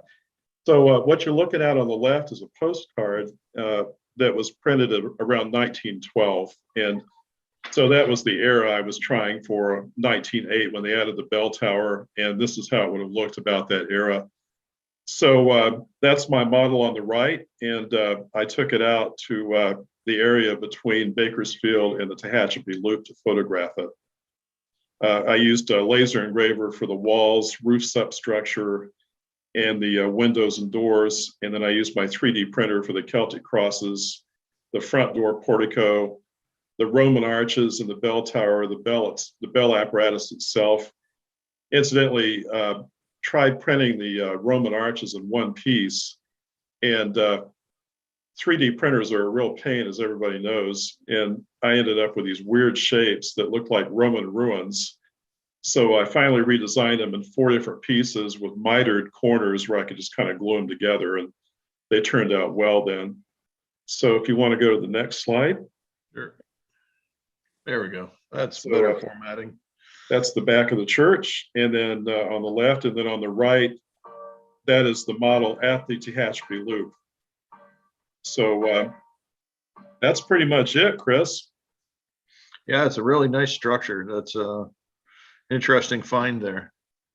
Thank you. Are there any questions for Alan? Yes. What did you do for the stained glass windows? Oh, good question. I forgot to mention that.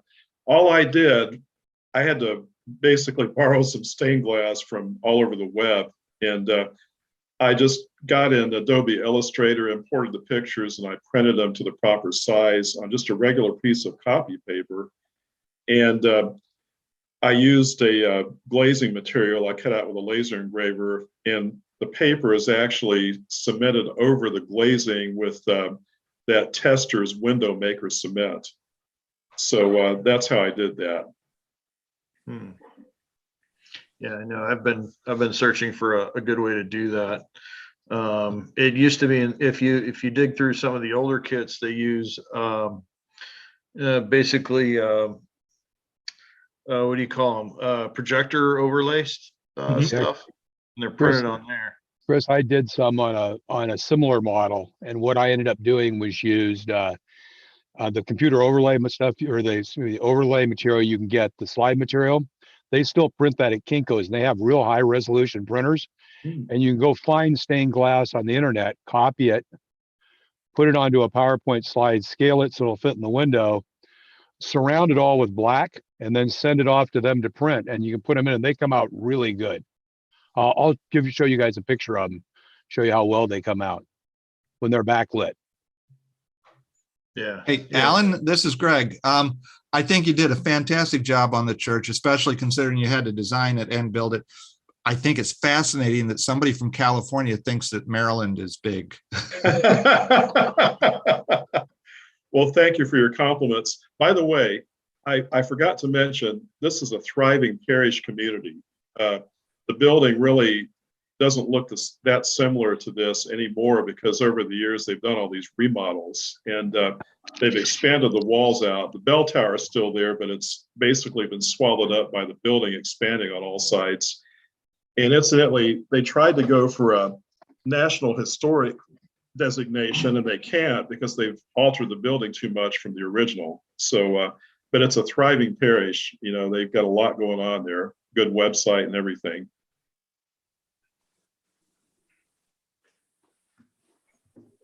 All right. Of course, the way I think Maryland is not necessarily big, it's just long. Oh, we are unique in having one of the most undefinable shapes of any state in the union. Yeah.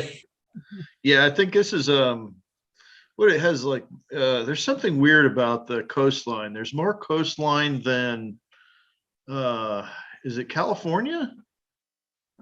Well, it could be because we're defined by the ocean, the bay, and the Potomac River. The only non-defined line we have is meeting Pennsylvania and part of Delaware. Alan, there's a question in the chat about purchasing that kit. I think- Yes. I'm rolling it out this week. Oh, okay. I didn't know if it was appropriate to talk about that, but I can put up my website if you guys want to look at it. It should be out probably just after Easter. All right. What's your, actually, you want to throw that in the chat? Yes, sir. Got it right there. There we go. Cool. Including stained glass windows? Yes, including everything except people. All right. Thank you so much, guys. Appreciate Yeah, thanks, the Alan. encouragement. Thanks for showing that. Any more let me- questions for Alan? Chris, could I ask him a question before we move Oh, on? yeah. Would you like to be a part and do a build along for your new church kit on the show? Oh, that would be great. Let me ask you though, Jim, would you need me to retool it in HO scale as well? If you want to, if you don't, no. Because the show is for all scales, frankly. The Okay. more scales the kit's in, naturally, I like that. But at the same time, I think what you're doing is really great. I think that's the talent that I'm trying to get onto the show. I require each manufacturer to offer the kit at a discount to people who buy the kit to build along on the show with the manufacturer. The manufacturer can either build the kit himself, or we'll find somebody to build the kit, like Jim Murphy is building the one for Dave Vaughn. But if you'd like to do it, I'd really like to have the opportunity to do a segment. Normally, we try to do the segments in 15-minute segments, 4-6 weeks, something like that, in order to give people the real opportunity to understand the intricacies of the kit and how to do the best job possible. And naturally, the modeler on the show that's building it, he becomes the crutch for everybody else, because he is the person that we're holding out as the expert on this particular model. Sure. Well, I would welcome the opportunity. And just to let you know, in spite of how intricate it looks, it's not that hard of a kit. I've got slots and tab construction. I've got a perimeter foundation you build around, so everything turns out square. And so, yeah, I'd welcome the opportunity. I just need to send you an email probably and get on the schedule. Absolutely. Okay, great. Do you have my email? Do you know what it is? I can get it from your website, I believe. Yeah, you can. Let me just give it to you now. Okay. It's Jim Kello at newtracksmodeling.com. Okay. NEWTRACKS modeling, MODELING.com. Okay, great. Well, Beautiful model. Thank you so much. thank you very much, everybody. Yes, sir. All right. Any more before we move on? Any more questions? All right. Well, thanks for sharing, Alan. This is a really nice nice kit you've got going there. Thank you, Chris. Thank you very much. Lots of luck with it. Thank you. All right. Next up, we have Bill Stimson. You up, Bill? I'm here. All right. And it looks like we've got 3 slides for you. Start off with this one. Yeah, this is the one I showed last month that had, I just had it on a piece of styrofoam.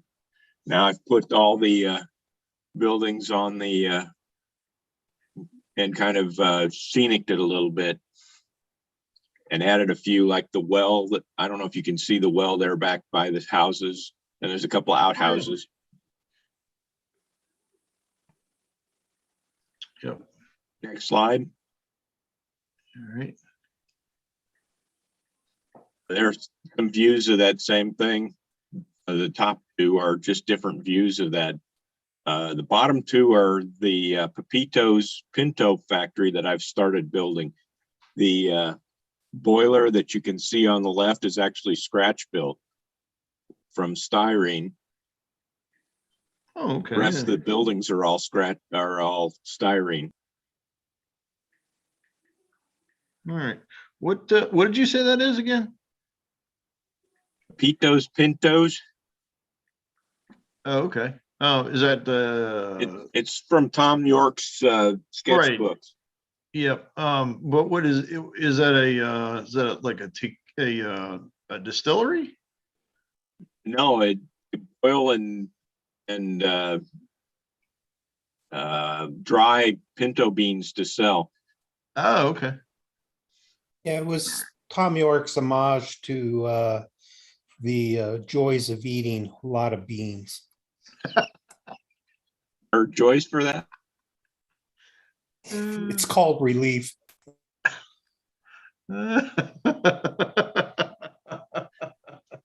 Next slide. Sure. Bill, before you get off of that slide, I noticed there are a number of horse and wagons. Whose kits are those? The one that's in front of that Hotel Kavanaugh, I think, is a metal kit from a manufacturer that's not in business anymore. I want to say Minuteman Modeling or something like that. The other ones, some of them are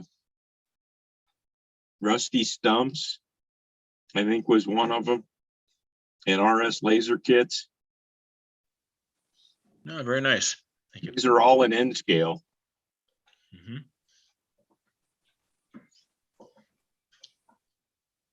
All right. Next slide. Okay, there we go. Yeah, there's another picture of that gate on the left there. Well, actually on the right also. Yeah, I'm waiting for a bell. I've contacted one of the local hobby shops, and he found me a bell that will fit in that hole on the top of the gate there. So hopefully that'll come in the next week or so, and you can kind of see the sign for Pepito's Pintos on the building in the photo on the right. Oh yeah, yep.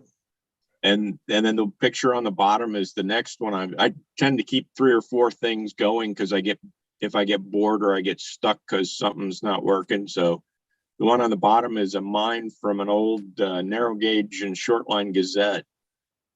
And I'm waiting for windows from Tishy to finish that one up. Yeah, they're usually pretty quick. All right. The Gazette mine that you're looking at there, is that the rattlesnake? I think it said Silver Lady.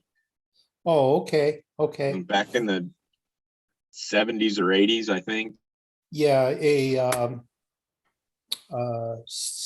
yeah, CC Crow did something like that. Okay, got it.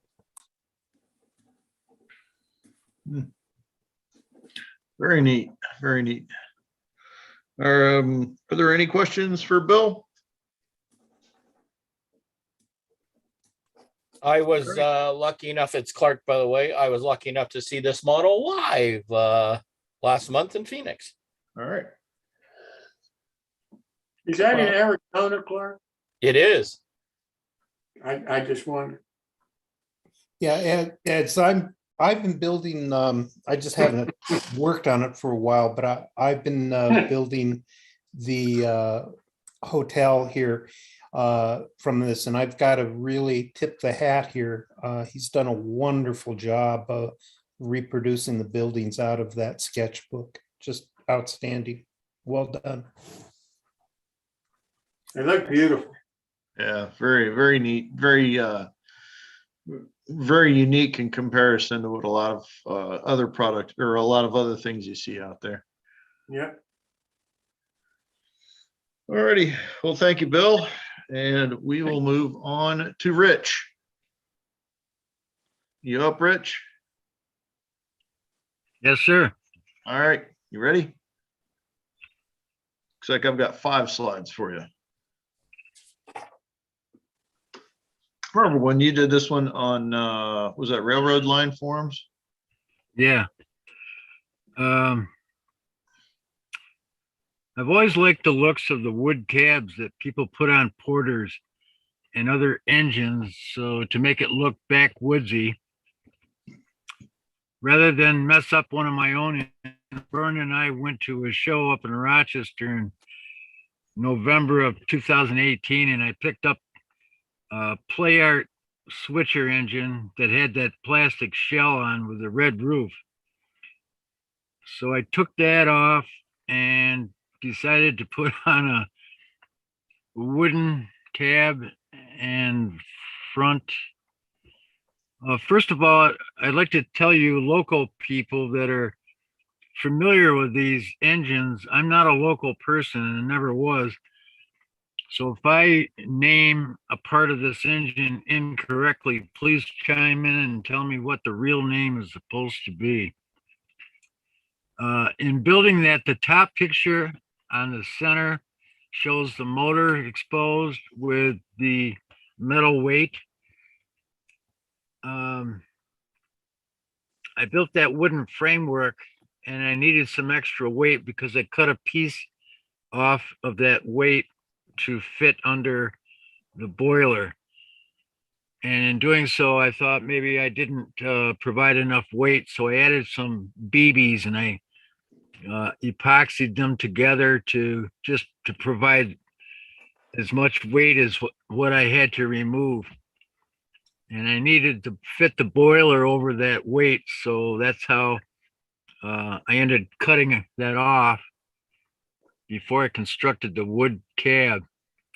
And if you look to the bottom right, you see a picture of the wood cab where I constructed the wall that sits against the boiler and the cab and the roof there. And then I had to make that framework for the weight to sit down into to be able to glue it to its base, which is the deck of the engine. What would you call that deck portion? Anybody? I think you got it right calling it a deck. Yeah, deck. Okay.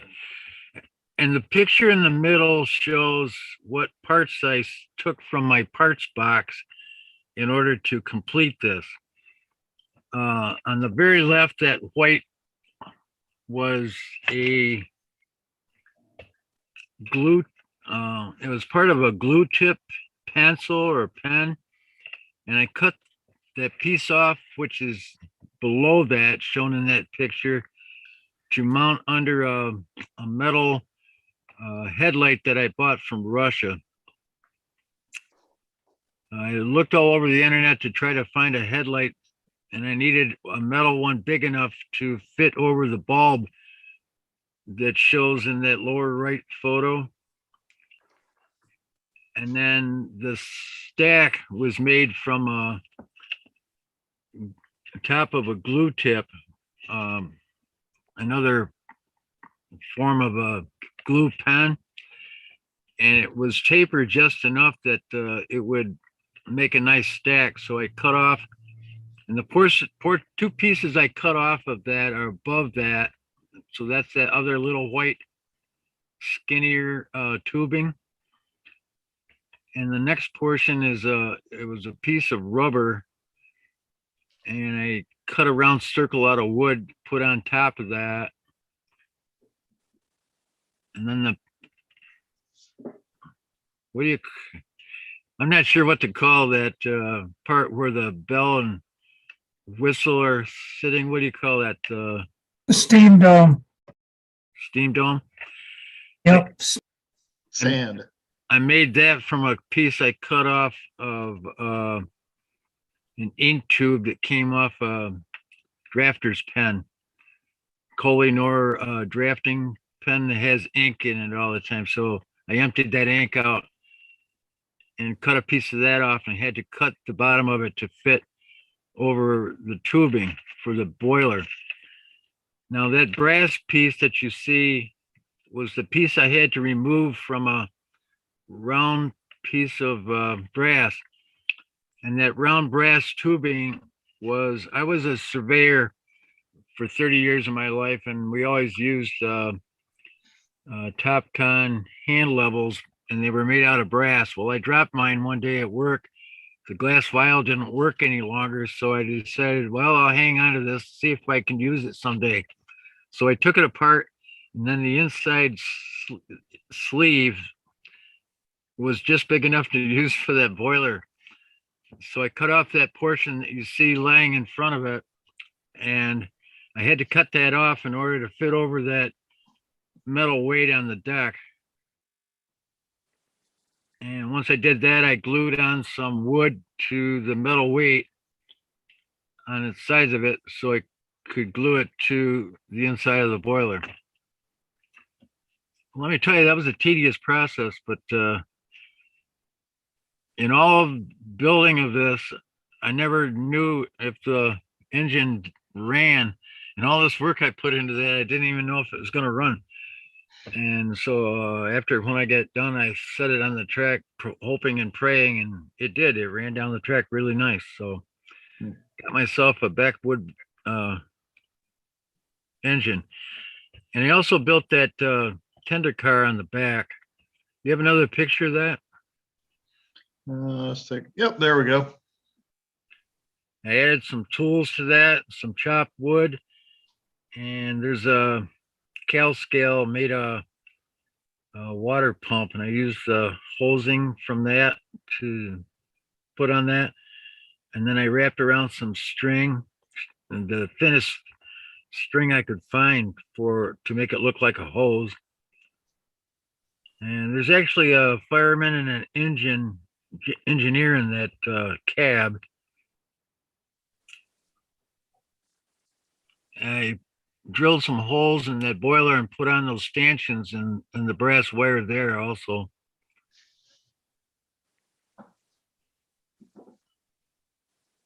And there's antlers on the front, and that headlight works. The engine lights up in the front and it shines on the inside of the antler. So what do you guys think? Yeah, it's really neat. I've actually been looking at doing something similar myself at some point. It'd be a good idea to test it first, see if it runs. Yeah, it's funny. I just bought parts for Broadway Limited, and I'm wondering the same thing. Got any more pictures of this? Let's see. There's 3 more. No, I guess that was it for the locomotive. You want to go on to the locomotive? No, wait a minute. To the next stuff. Hang on a minute. The tender is 1 3/4 long, and the engine itself with the tender is 5 3/4, and the engine from the back of the cab roof to the front is 4 inches.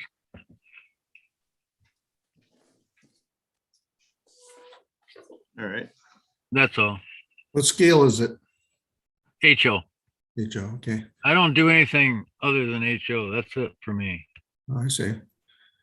No, it's those little backwoods, the early years in logging, the foreman, shop foreman, they would just cobble something together that would work. And that's what it reminds me of. You go through some of the books and you see the early engines they had in the woods before, Shays come out and climaxes, or little railroads that couldn't afford the ones from companies. Looks interesting. I have other pictures of this, but we're limited on the number of pictures we can put on these my builds, which I understand. So, if anybody wants any more up close or other pictures of this, feel free. You can give me an email. And if anybody else is building something like this, I'd like to see them on maybe one of the future my builds. I think that's just outstanding. Well, thank you, Jim. I got more pictures of this. I mean, in between pictures as well, trying to form that cab around the motor. Yeah, it must have been quite a task to get that, especially with the contours and all that. Yeah. Well, that contour for the roof itself, I bought some wood packages from a gentleman on eBay, and he included some of that roofing in there. So I have more of that. If any of you guys need a piece or looking for some and want to do something similar, I can send you a piece of that. Yeah, it looks like some of the stuff that Northeastern sells, but Yeah. I've seen it in hobby shops. So I imagine somebody else is making them too. Yeah, but free is better. Yeah. Yep. Okay, you can go to the next one. That tool car came out really neat. All right. Okay, like I said before, these all have a history. First of all, I'd like to say that these pictures were taken on an iPhone, so they're probably not as good as a normal camera. But this was scratch built, and I used fine scale miniatures, Elijah Roth and Sons as a base. Each year on the Railroad Line forums, we always did tributes to people who passed.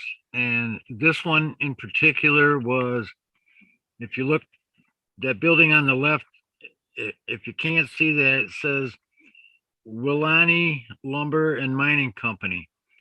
And that stood for Bill Anderson, who was Will, and his wife Ann, and that's the name of his railroad. He passed away in August of 2016, and we all chose subjects of something that they liked. And since he had a lumber company, I decided to put his logo on my building. And this is my tribute to the gentleman, and his name on the railroad line was the Geezer. And you can't see it very close, but there's a barrel in front of the stairs on the building to the right that says "Gone Fishing."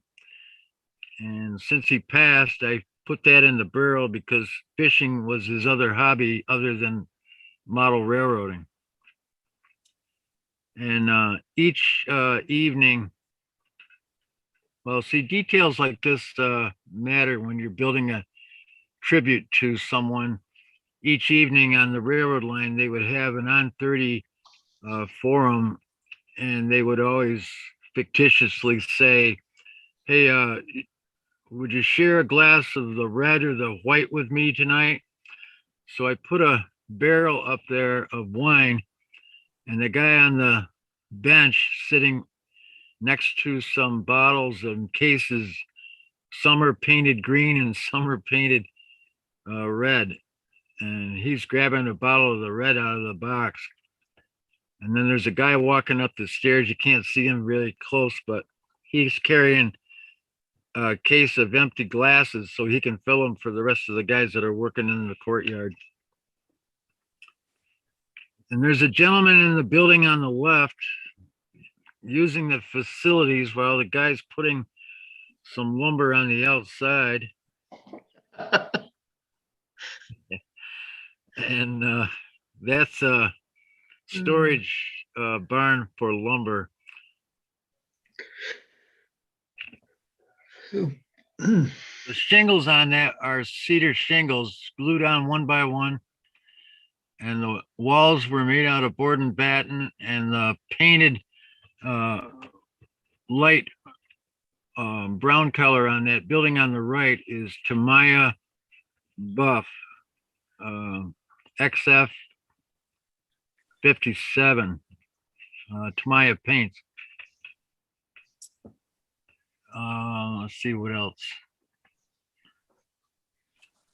You can go to the next picture, I guess. Okay, in constructing this, the picture on the left upper, I hand poured those stone walls, and they were made from molds from the Kurt Wright's machine shop, also a fine scale miniature kit.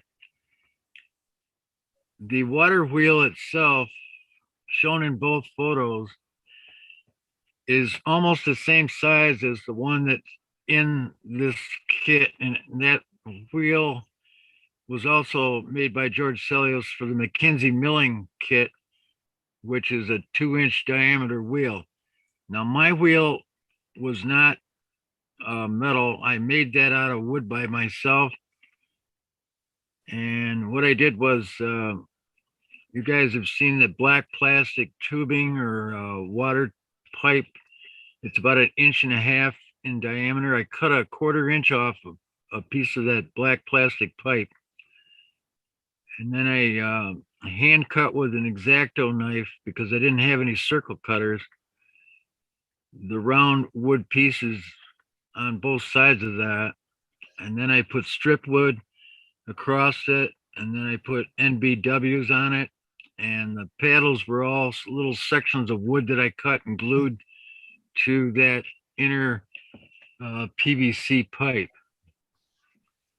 Another thing I did when I was making the base of this, I wanted to use plaster, but the time frame for completing my model in 2 months, I could see myself sitting there trying to carve plaster and make a total mess of my train room. I decided to cut the contours in the outer wood. So if you look to the picture to the left, I hand cut the contours in that wood before I did anything about making the land for put the water down.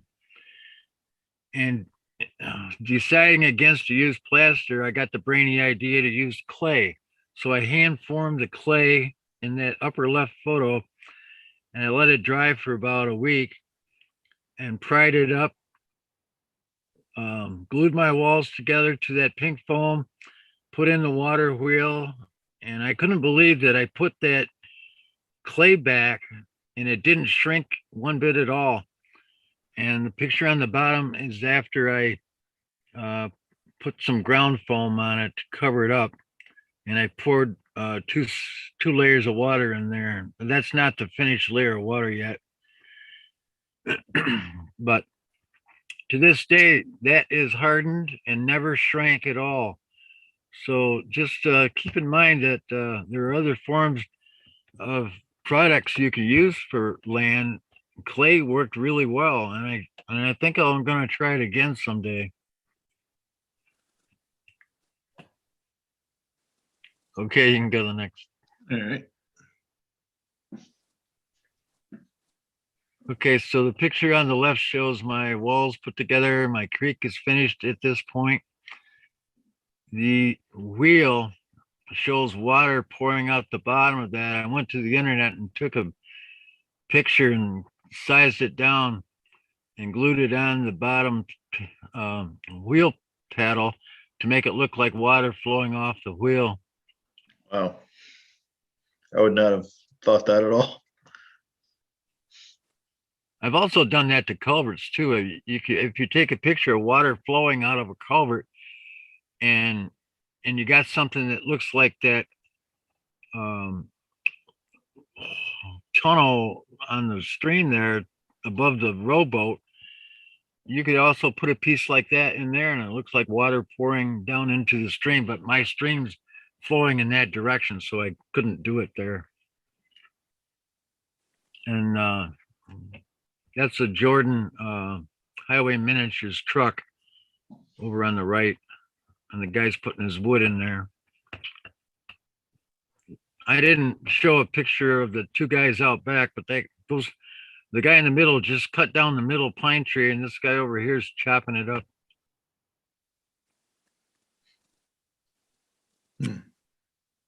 Oh no, that was a fun build. I just wish Geezer had seen it, not, after he's gone. Yep. Any questions from anyone? Yeah, Rich, how big is the diorama overall? The I'm footprint? sorry. This diorama is 9 3/4 by 12 inches. You really packed a lot of interest into that So footprint. the picture on the left, if you go from the mini wall that's sloping to the other end where the pine trees are, that's 12 inches that way. Wow. If you want to bring that first picture back, you can see it better. Yeah, I think there's another slide in here too. Let me make sure. Nope, that was it. Okay, I miscounted. That one? No, Or that? another one, that one. So that's 12. The one you just had up. Sorry. So that's 12 inches across the front there, Greg. Yeah, it just looking at the front and the back of it, it almost looks like two different dioramas. because there's so much going on in both of them. Really well done. No, thank you. Appreciate it. Oh, I forgot to say that the building on the right, the bigger building, that is a totally removable roof. Oh, wow. Yeah, I'll show it to you.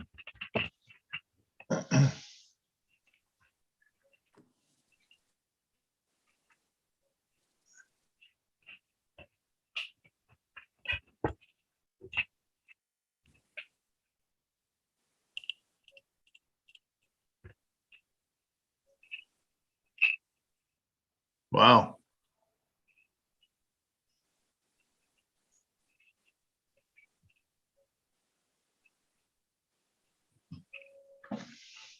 Yeah, With Phil. Rafter tails. Hey, Phil, can you highlight Rich? I think I would need to stop sharing. Let's oh no, you grab control. Okay. There we go.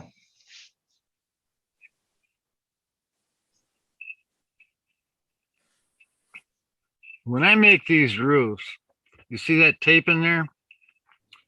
I don't like to use that method anymore. I taped it and then I put a piece of wood in there to hold it, but I have another method now, which I will explain the next build I do. But this top part was straight down on all four sides in the kit, and I made mine differently, as you can see there. It took a while to build, but I think it took me about 2 hours to make that. Well, it was worth the effort. Hey, you see that That's bridge very nice. behind? See this bridge behind me here? I built this too, but this is a bridge in real life. Rich, I'm sorry, but we're running late on time. We got to go tonight. So we'll catch you later. Thank you so much for all of your help, though, and for showing us all your models. It's beautiful modeling. There's more. Great. Thank you. Thank you. Chris, do you have anything more? I think that was it. Thanks everybody for sending your stuff in, and hopefully in the next week or so we'll figure out if we're on track for Phil or for myself for next month. So anyway, just keep modeling away, send us your stuff, and we'll, it doesn't matter if you send it to me and it ends up being Phil, I'll give it to Phil. It's just a matter of putting it on the Google Drive. So anyway, thanks for everyone for participating. Looks like we had a good turnout tonight. So I'll turn it back over to you, Jim. I love it. I think it's great. And I think we're getting more and more people involved. I think that's wonderful. And I'd like to see even more people. So thanks to everybody for doing it. And again, everybody that showed their models, it'll be in one of Dan Daugherty's magazines next month with your name and email address, not your email address, but a separate email address from New Tracks Modeling, as well as the models that you showed and the descriptions that you provided to Chris. So thank you so much, everybody. And I hope you really enjoyed it, as well as the people that are viewing it. I hope you also enjoyed it. Well, that's it for our show tonight. It ran a little long, but I think it was worthwhile. I hope you enjoyed it. I hope that, let me remind you one last time, if you have not subscribed to our YouTube channel, please do. We're trying to reach a certain number, and so far only 2 of you have done it since I announced it a couple of hours ago. So please go to New Tracks Modeling on YouTube, subscribe and ring the bell to our channel, and I really would appreciate it. Hope you really had a good time tonight. Most importantly, I hope you learned something. And now it's time for Fun with Clark. Mr. Clark Cooning, MMR. Woohoo! Well, let's move things along. There were some really good clinics tonight and some interesting information, a lot of historical stuff if you're into history. And let's move along. So first of all, have we got anybody new here tonight? Let's see. Who's new? Put your hand up. Nobody's new. But See, I'm not gonna do that tonight. I was trying to sign out last night, and then you said I couldn't be a new modeler. Yeah, then he comes back and he says, "Hi, my name's Jim." I'm from Arizona. No, you're not. I know people in Arizona, and you're not. Anyway, let's see. Nobody knew. Huh. Well, we have to ask the question, Ted. What's for dinner? Oh, you have to ask. Well, tonight I know. Oh. Yeah, we're doing sub sandwiches. Oh, okay, there you go. Well, I see John is on, and I have to show this. So let's see. As some of you know, I was out in Arizona, and guess who I got to meet? John, in person. And we both had our baseball caps on. If anybody wants to comment about our hair, we both had our baseball caps on and we took them off. This was at a NRA meet in Arizona. There was about 120 people at the meet.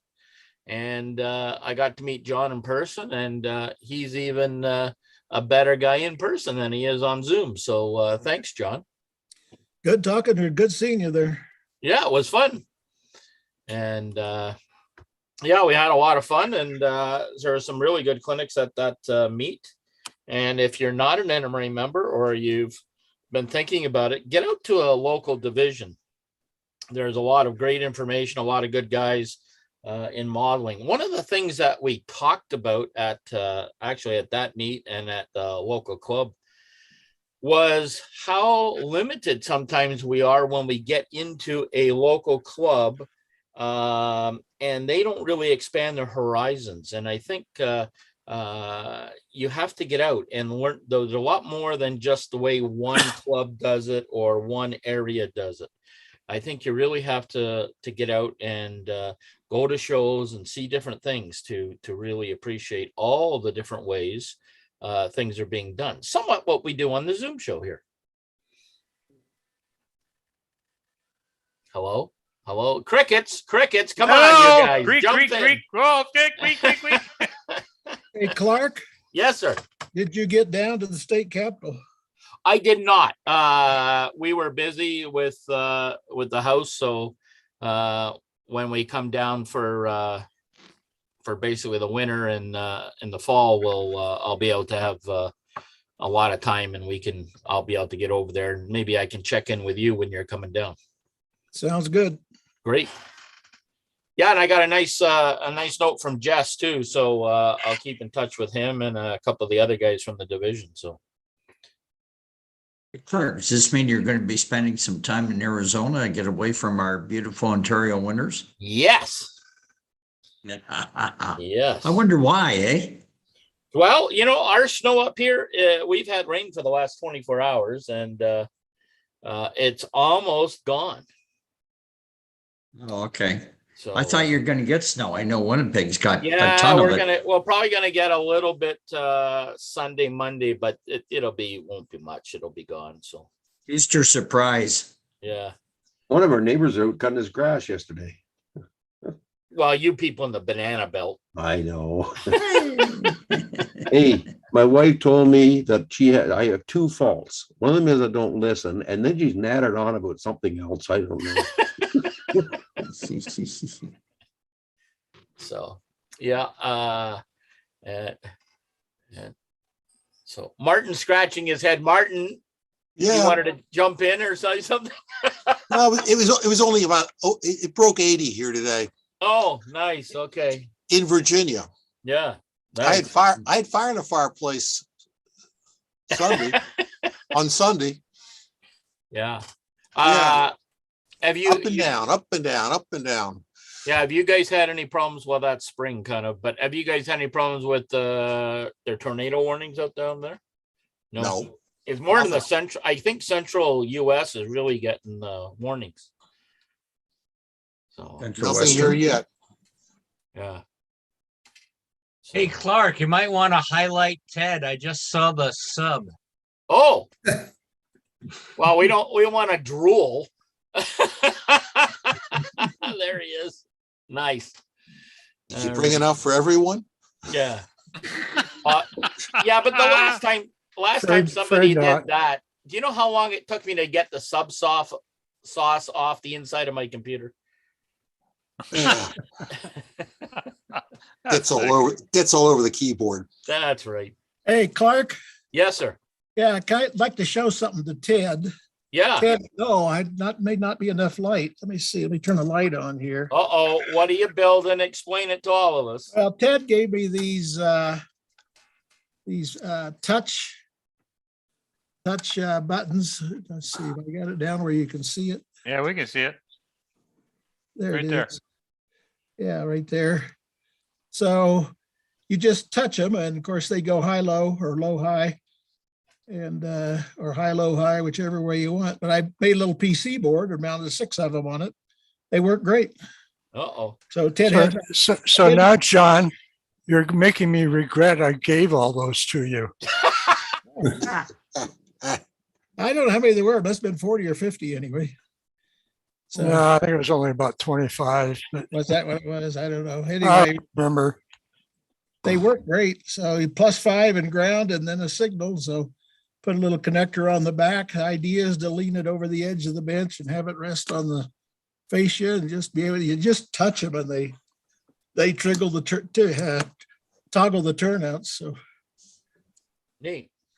Yeah, in case you guys don't understand, those are capacitive touch switches. So there's no mechanical movement of the switch. It's just the touch of your finger. Yep. It's like touching Is your it phone. capacitance? Yeah, it's a capacitive sensor. Okay, yeah. It's based on, I forget the part number, TTP 223 or something like that. Yeah, oh yeah, the TTP, yeah. Yeah. Yeah. They work great. And Like you I'm really not even do. sure you actually have to Cleaner, touch them. wasn't I think if you get your finger within a 64th of an inch, they actually will work. I don't even know if you have to touch Yeah, them. we can bore you with a whole lot of technical details, whether you want it or not. I can break them too. I don't see my fingers. I got a new phone, touch the screen, and I have to swipe several times before I'll get any action out of it. Same thing now at the bank. They went from buttons to touch screens. I'm the guy that's there putting my knuckles into the thing. What would they do if you brought a hammer along? Well, we'll find out the next time. I get so frustrated. My wife's sitting there reading, there's a bank officer standing behind me. I said, this damn thing doesn't work. Just shaking his head. How about some service?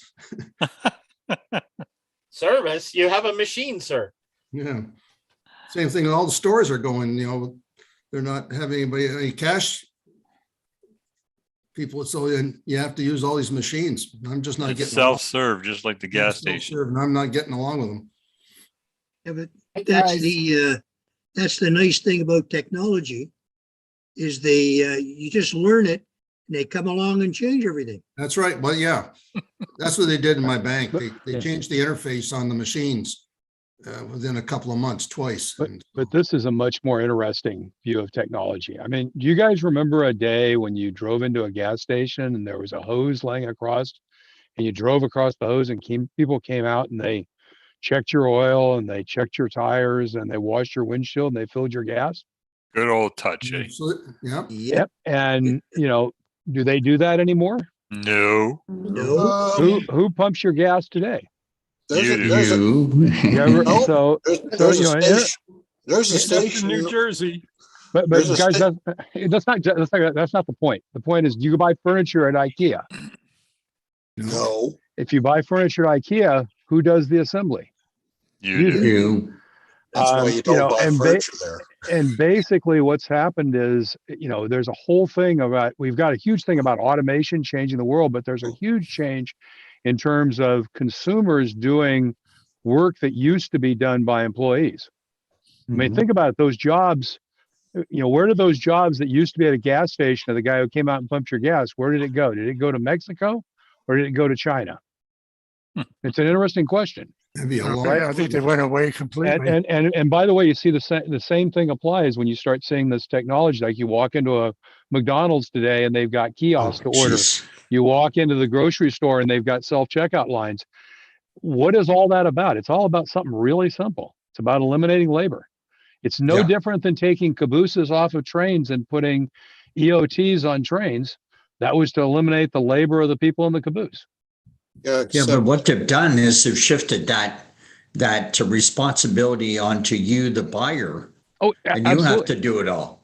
And so no, like you don't your have bills to. No, automated. see, that's the problem. It's not you have to do it. It's that you want to do it because you want to buy that thing for less because you do this. The consumers are making the decision that they want to buy that way. I mean, if I opened a gas station and it costs 30 cents a gallon more and pumps your gas, how many of you would go to a gas station and pay 30 or 50 cents more a gallon for somebody to pump your gas? I would if I could jump on that cord again, make it ring. At least once. But anyway, it's a really interesting thought process about how things are changing. So anyway. Oh yeah, for sure. And the railroads are a big part of this too. You know, how they're going to longer and longer trains. And of course, the way the MUs work, the labor content, if you think about the labor content on a railroad per pound of freight moved, if you were to map that over the last 100 years, I bet it's gone down 70 or 80%.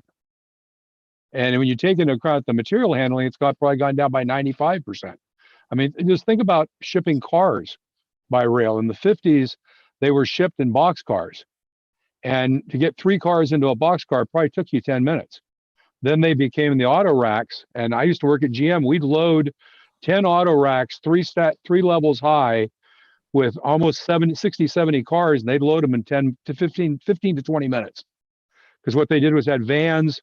The vans would park beside the cars. The guys would drive the cars in a long row. They'd come down, get in the vans. They'd drive them over to the next row of cars, and they just follow each other in a row.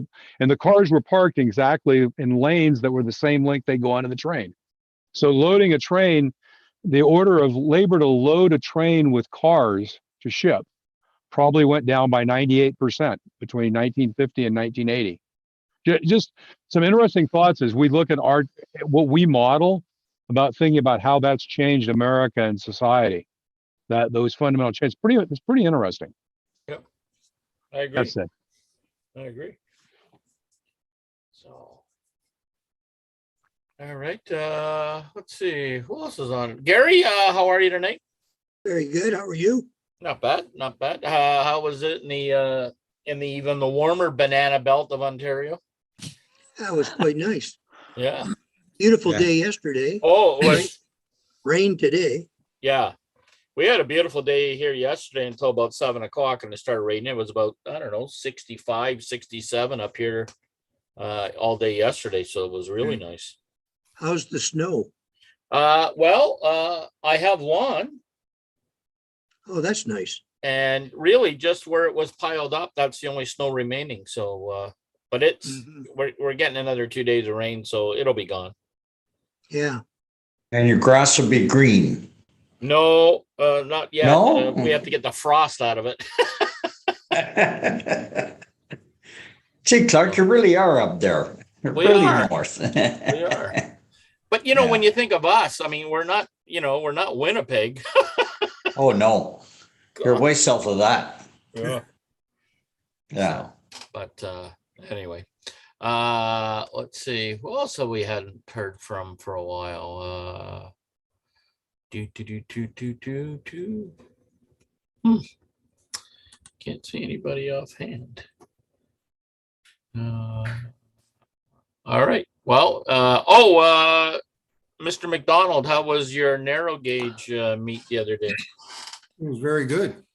We had a lot of show and tells. At first, he didn't think he was going to have that much, so I took some stuff out, but it was a full afternoon and a nice dinner out right down beside the canal. And we enjoyed it. It was nice to be in person again. Now, one of the fellows that was in Chicago with me, he came down with the COVID, but he got it from his son once he got home. So he should have stayed. Sure, that's what he's saying. Yeah. Okay. Yeah. I gotta take off. See you later. Okay, John. Yep. Thanks. Noel. See ya. Right now. I gotta go too, Clark. We'll see you Okay. later. All righty. Thanks, I'm everyone. gonna leave too. You guys all have a great week. All right. Take care. Well, we'll probably cut off the thanks, Roy. We'll probably cut off the YouTube live now. Might as well cut the recording. Yeah, and Yeah, thank dropping you. like flies. Thank you for those who joined us tonight, and hope to see you next week. And for those who are on YouTube, please join us either live on our website, and you can join us live, or you can continue to watch us on YouTube. Thanks very much. Have a great night.